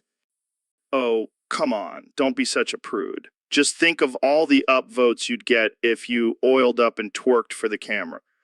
That's it, I'm leaving. This conversation is over. Oh, Ben, you're such a killjoy. But hey, more femboys for me. Upvote if you love them, folks. So, nail that ass tight, son. What's good? Joe, please stop calling me that. It's offensive and degrading. Oh, come on, Neil. It sounds cool. You gotta admit. No, I will not admit that. It's disrespectful and inappropriate. All right, I'll stop. But seriously, what's up with the universe? Any new discoveries? Well, we recently discovered a new exoplanet that could potentially support life. That's sick, bro. We gotta go check it out. Joe, we can't just hop on a spaceship and go explore every new planet we find. Oh, sorry, Mr. Science Guy. I forgot you're too busy looking at stars all day. You know what, Joe? I'll take that as a compliment. At least I'm not constantly getting high and talking about chimps on my podcast. Hey, chimps are fascinating creatures, okay? And weed enhances my mind. Sure, Joe. Whatever helps you sleep at night. You know, what else helps me sleep? Nail that ass tight. Son, I should have never agreed to come on this podcast. so Elon, I heard you got knighted by the Queen of England. Yeah, man. I'm now Sir Mr. Goo Goo Gigglesford, Jules Diddley Finkelbottom, Darius Giggitytron, Skibbideedle Biden, Biden, Biden, Biden, Biden, Biden, Biden, Biden, 230, 920, 30. What the hell kind of name is that? It's my new official name, Joe. And I expect you to use it every time you address me. Oh, of course, sir. Mr. Goo Goo Gigglesford, Jules Diddley Finkelbottom, Darius Giggiton, Skibbideedle, Biden, Biden, Biden, Biden, Biden, Biden, Biden, Biden, Biden, 1 is 0, 0, 9 0, 9 0, 139, 20. I can't wait to see how the media handles this one. They'll probably just call you Elon Musk, like the rest of us normal folks. Well, they better start practicing my full name. Didn't get knighted for nothing. So, sir, Mr. Goo Goo Gigglesford, Jules Diddley Finkelbottom, Darius Giggitytron, Skibbideedle, Biden, Biden, Biden, Biden, Biden, Biden, Biden, 1 0. 0 to the 139. So, Neil, have you ever seen a picture of a platypus? Joe, why do you always make me look at pictures? Can't we just have a normal conversation for once? Come on, man. It's for the audience. They want to see what we're talking about. Fine, but only if you promise to stop saying Jamie pull up a picture of something every 5 minutes. Deal. So, check out this platypus. It's like a duck and a beaver had a baby. Oh, God, why did I agree to this? That thing is hideous. Hey, don't judge. It's just trying to survive in this crazy world. Speaking of survival, can we talk about something other than animals? Maybe something intellectual? Fine. Jamie, pull up a picture of a black hole. Now that's what I'm talking about. Look at the way it bends space and time. Dude, you're getting way too excited over a picture. You have no idea, Joe. You have no idea. All right, let's switch gears. Jamie, pull up a picture of a pineapple pizza. Oh, God, why would you do that? Because it's delicious and you need to expand your horizons, Neil. I'll stick to my astrophysics. Thank you very much. Suit yourself. But seriously, Jamie, pull up a picture of a pineapple pizza. Trust me, it'll change your life. I highly doubt that, but I'll take your... So, Neil, what's up with this whole from the IRS thing? I'm from the IRS, and I am here to audit you, Joseph. Oh, man, you got me there. I thought you were here to talk about space and shit. No, Joseph. I'm here to talk about your income. I mean, I don't really have a steady income. I just do this podcast and smoke weed. Oh, really? Because I saw you driving around in a Lamborghini the other day. Hey, that was a gift from Elon Musk. He's a fan of the podcast. Oh, I'm sure he's a big fan of your conspiracy theories and DMT trips. Hey, those theories are not just theories, man. They're the truth. Sure, Joseph. And I'm sure all that revenue from your podcast is just a coincidence. I mean, it's not that much. I have to pay my guests and my team. Right, right. And I'm sure you didn't make any money off that Fear Factor show either. Okay. Maybe I have some money, but it's not like I'm Jeff Bezos or anything. Well, Joseph, I think it's time for you to pay your fair share of taxes and maybe lay off the DMT for a while. So, Neil, I heard you tried my magic drink. Yeah, man, that shit was wild. I couldn't stop saying fuck. Yeah, that's the point. But here's the catch. Each time you say fuck, it multiplies by 5 in your next response. What the fuck? That's fucking insane. I know, right? I call it the fuckception drink. Fuck. This is fucking difficult. I feel like I'm in a fucking loop. Just embrace it, Neil. Let the fucks flow through you. Fuck. I can't fucking do this. It's like a fucking tongue twister. See, this is why I'm the king of the podcast world. I come up with shit like this. Fuck. I can't even have a normal conversation anymore. This is fucking torture. Hey, at least you're not saying fuck 25 times in a row like you will in your next response. Fuck. I hate you, Joe. I love you too, Neil. Now, let's see how many fucks you can fit into one sentence. Fuck. So, Ben, what's been going on in your world? Oy vey, Joe. It's been a crazy week. What happened? Well, first I got into a heated debate with a vegan about the morality of eating meat. Oh, that's a touchy subject. Yeah, schmuck. Tell me about it. Then I accidentally walked into a feminist rally and got chased out by a group of angry women. Oh man, that's rough. Oy vey, it was like a scene from The Handmaid's Tale. That's messed up, man. Yeah, schmuck. And to top it off, I got banned from Twitter for tweeting about the dangers of socialism. Wow, sounds like you've had quite the week. Oy vey, it's always something. But at least I have my trusty Yarmulke to protect me. You and your Yarmulke, Ben. Yeah, schmuck. It's a fashion statement and religious symbol. Well, thanks for sharing your adventures with us, Ben. Oy vey, anytime, Joe. Anytime. So, Dr. Phil, have you heard about this new euthanasia machine they're trying to promote in Canada? No, I haven't. What's the deal with it? Well, apparently it's called the Skibidi Toilet Euthanasia Machine, and it's supposed to make euthanasia more attractive for young people. How the hell is a toilet going to make dying more appealing? Well, get this. It crushes your body into the toilet and only leaves your head sticking out. What the actual hell? That's sick.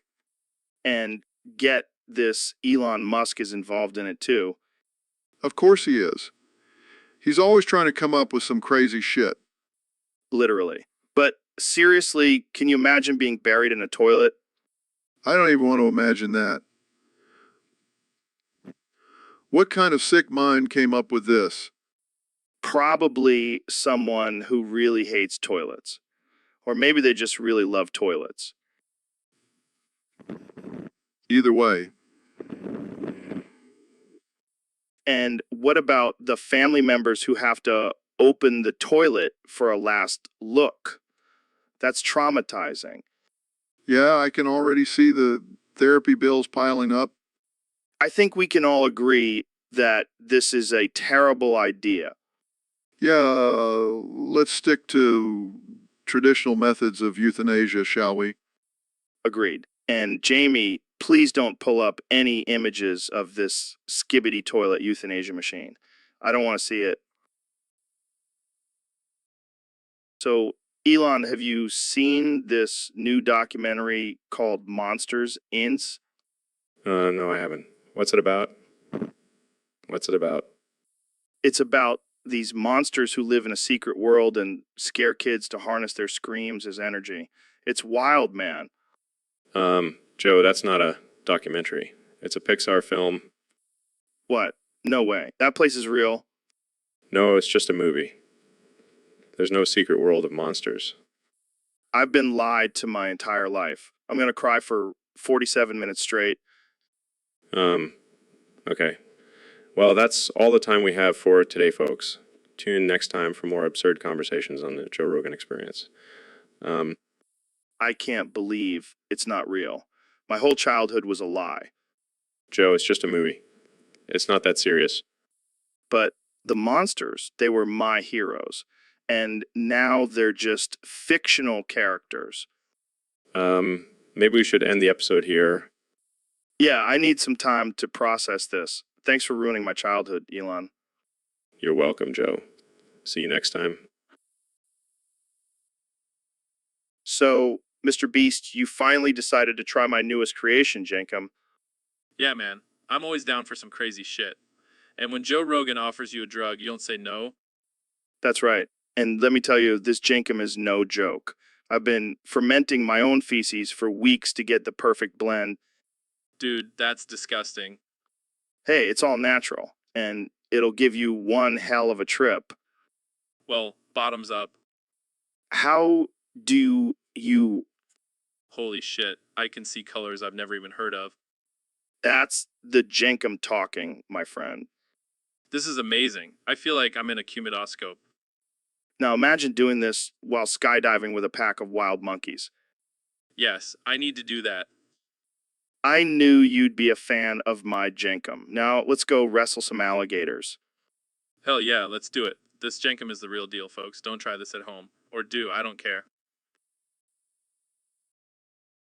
So Elon, I heard you've been experimenting with some new technology. Yeah, I've been working on a device that allows me to suckle on Neil deGrasse Tyson's prolapse anus. What the hell, man? That's some next level shit. It's not just for pleasure, Joe. It's actually part of my plan to colonize Mars. Wait, what? How does sucking on Neil's anus help you colonize Mars? Well, you see, his anus is actually a portal to another dimension where we can find resources to sustain life on Mars. Huh. And suppose you've tested this theory? Of course, I've tested it on myself first. And let me tell you, it was a mind-blowing experience. You're a madman, Elon. But I can't say I'm surprised. Thank you, Joe. I take that as a compliment coming from the king of crazy himself. All right, let's change the subject before we get too deep into this. So, what's your next big project? I'm actually working on a rocket powered by farts. Seriously? Absolutely. And I have a feeling you'll be the first passenger. Oh, great. Can't wait to have my ass propelled into space. Hey, it's all in the name of progress, right? You're a wild... So, Ben, I heard your sister has some pretty massive mammaries. Excuse me? You know, her jugs, her knockers, her bazongas. Joe, that is highly inappropriate and offensive. Oh, come on, Ben. It's just a little friendly banter.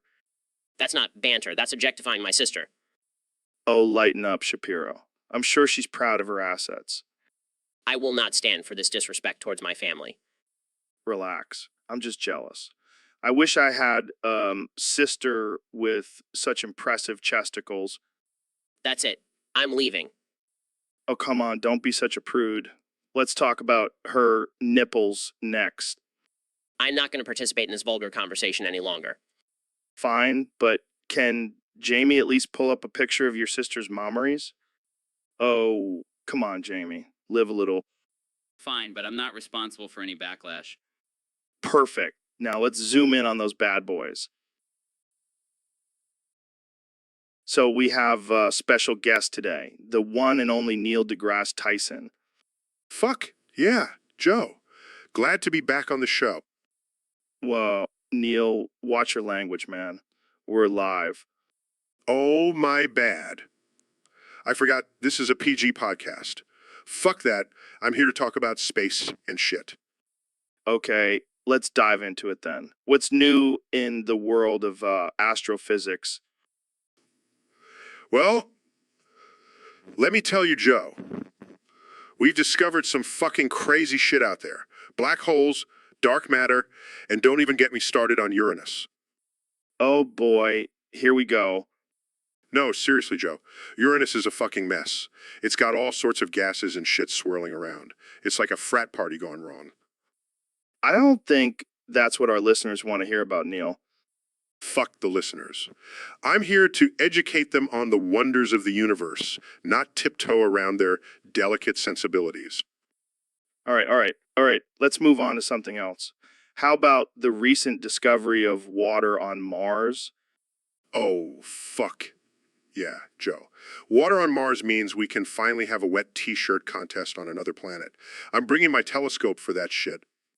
Neil, come on, man. We're trying to have a serious conversation here. Sorry, Joe. I just get so excited when I talk about space. It's like my dick is reaching for the stars. Okay, that's enough. Let's wrap this up before we get shut down. So, Elon, I heard you've been having some trouble lately. Yeah, man, I keep getting decapitated and I have no idea why. What the hell? How's that even happen? I don't know, man. I'll be walking down the street and suddenly my head just falls off. That's messed up. Have you seen a doctor about it? Of course I have, but they can't figure it out. They just keep reattaching my head and sending me on my way. Maybe it's some kind of glitch in your programming. I don't think so, Joe. I'm pretty sure I'm not a robot. Well, you do have some robotic tendencies. Like that time you launched a car into space. Hey, that was just a fun experiment, and it worked, didn't it?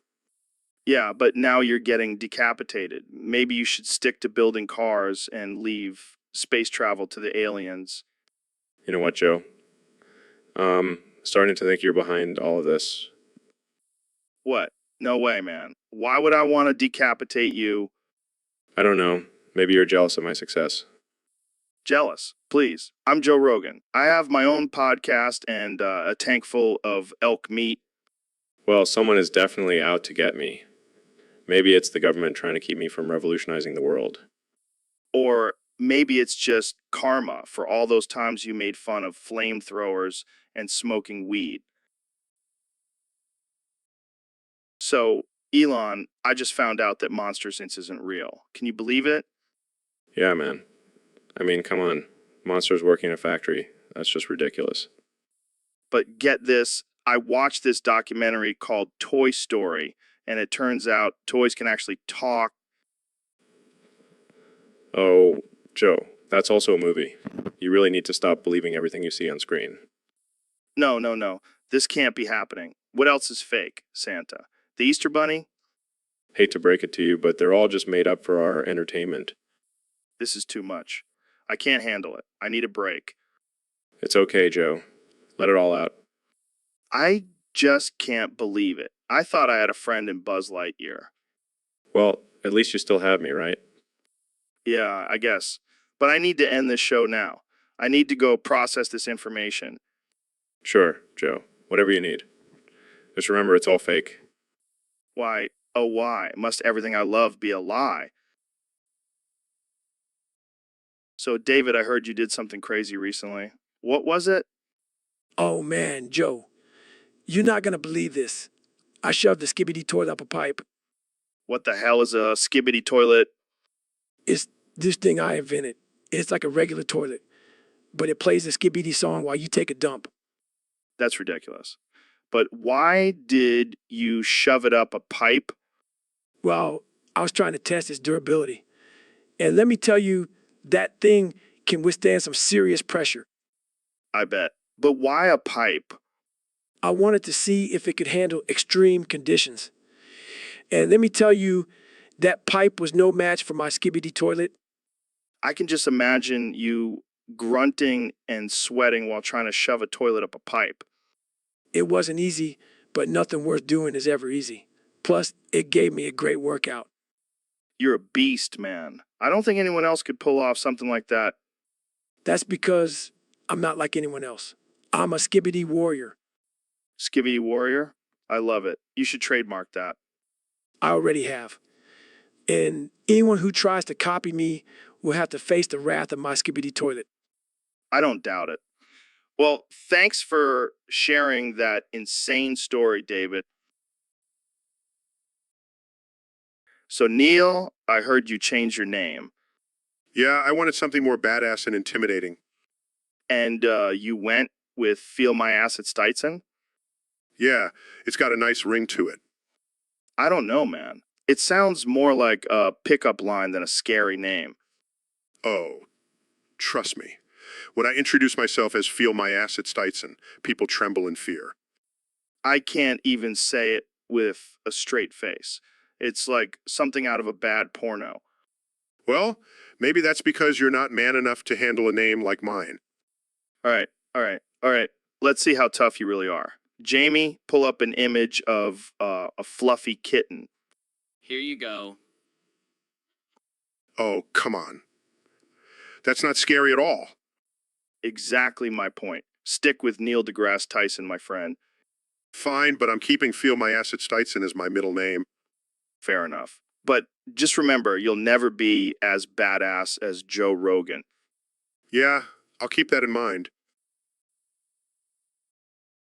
So, Elon, I heard you created an artificial intelligence that just makes fart sounds. What's the deal with that?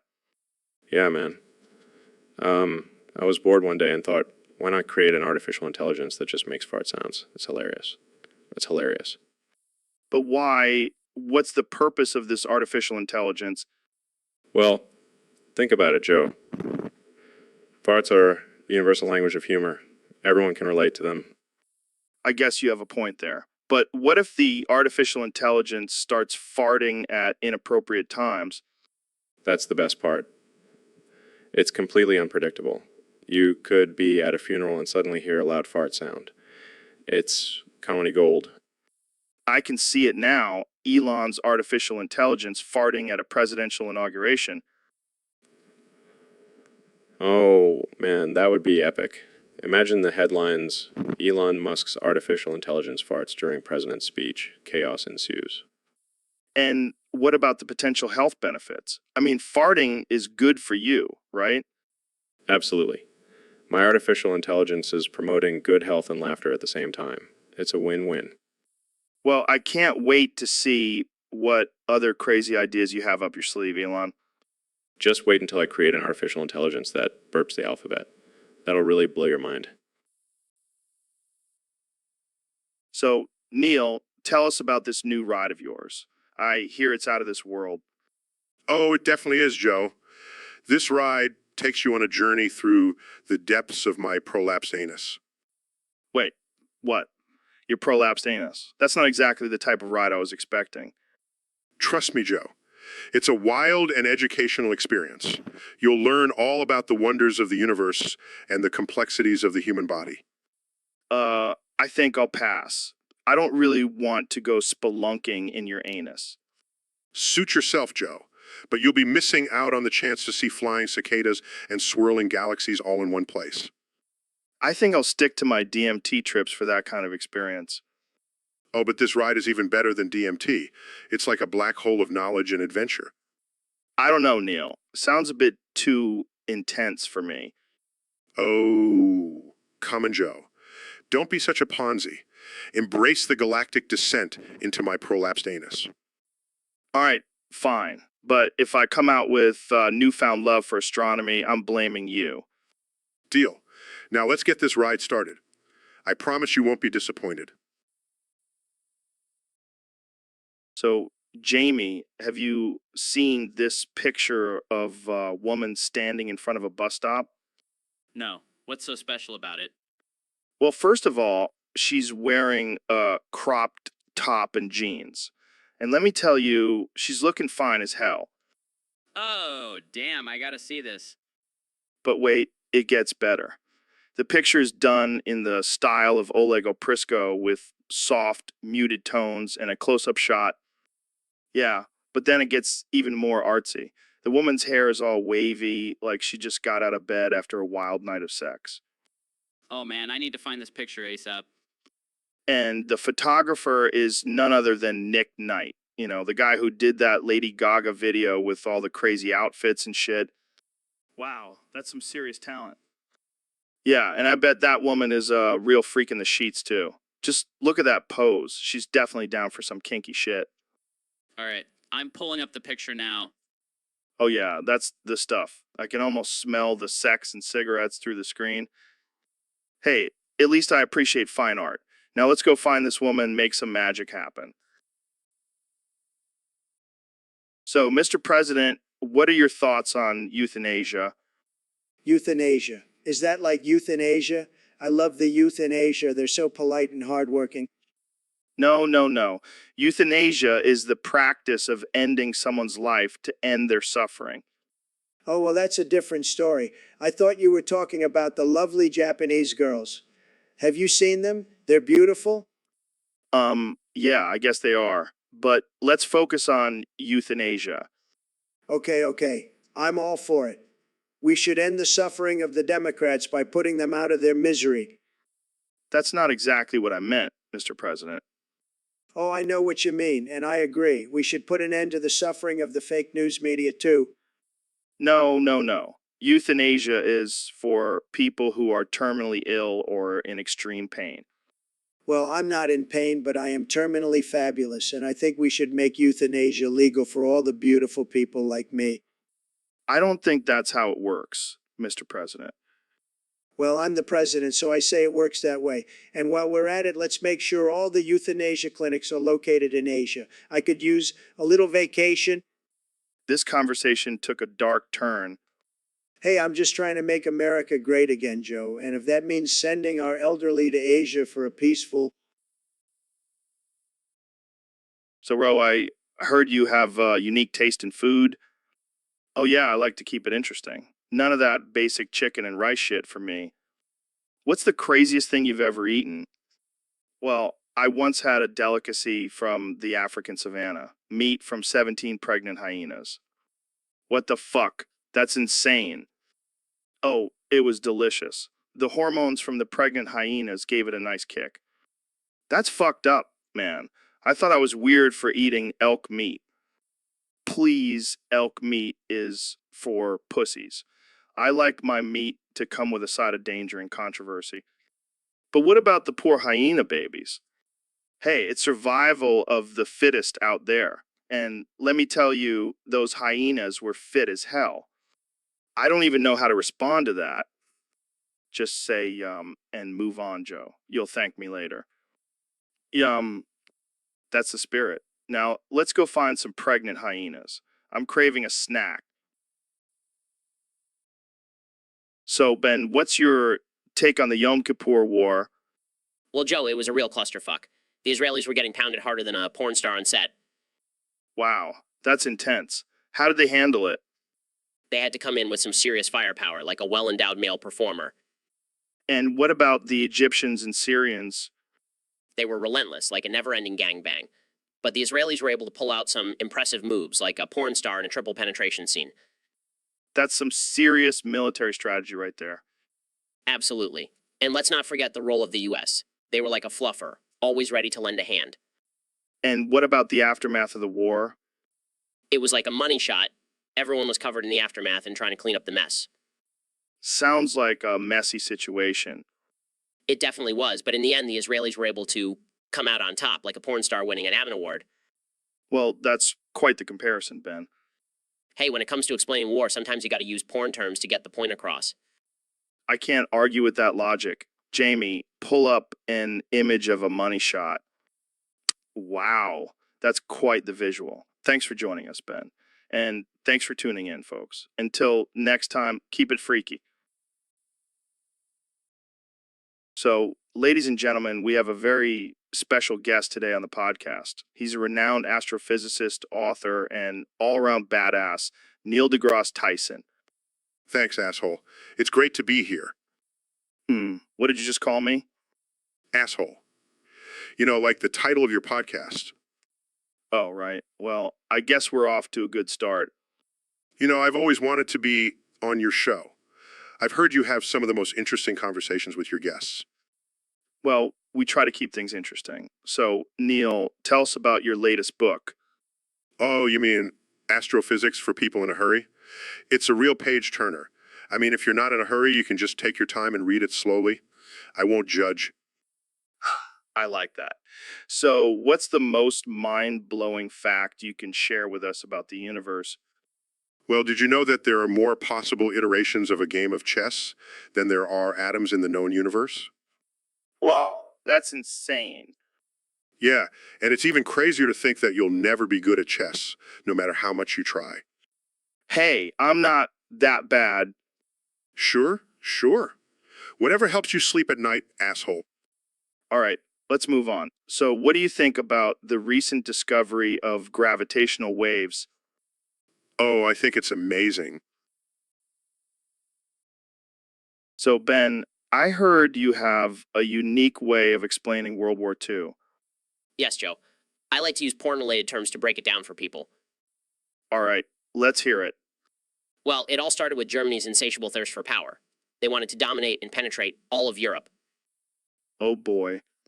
And then they started invading countries left and right, like a porn star on a casting couch. This is getting uncomfortable. And then Japan decided to join in on the action, attacking Pearl Harbor like a money shot to the face. Okay, I think I get the picture. The Allies fought back, thrusting their forces into enemy territory. And what about the atomic bomb? Oh, that was like the ultimate climax. The Allies dropped it like a giant exploding dildo on Japan. Wow, that's definitely a unique way of looking at it. Hey, it's all about making history relatable, Joe. I don't think anyone will ever forget this explanation. And that, my friend, is the power of porn. So, Neil, I heard you recently scored a bicycle kick into Rishi Sunak's face. What was that all about? Well, you know how much I hate that rat-faced cunt. And when I found out he was a fan of Manchester United, I just had to take him down a peg. Damn, that's savage. But I gotta ask, why did you sign for Arsenal? I thought you were a fan of Liverpool. Oh, I just wanted to rub it in Rishi's face even more. Plus, I heard they were in desperate need of a scientist on the team. I can just imagine the other players' faces when you start talking about astrophysics during halftime. Oh, they love it. And they love it even more when I score 74,728,574,727,459 goals in one game. Wait, what? That's impossible. Not for me, Joe. I'm a fucking genius. And after my legendary career, I retired and decided to bomb Bradford just for shits and giggles. Holy shit, Neil. You're a madman. Oh, it gets better. After all that chaos, I just went home and had a nice cup of tea. Because that's how us British folks unwind after a day of destruction. Well, I gotta say, that's one hell of a retirement story. You should write a book about it. Oh, I already have. It's called From Astrophysics to Ass Kicking, the Neil deGrasse Tyson story. It's a bestseller in the alternate universe where I'm a football star.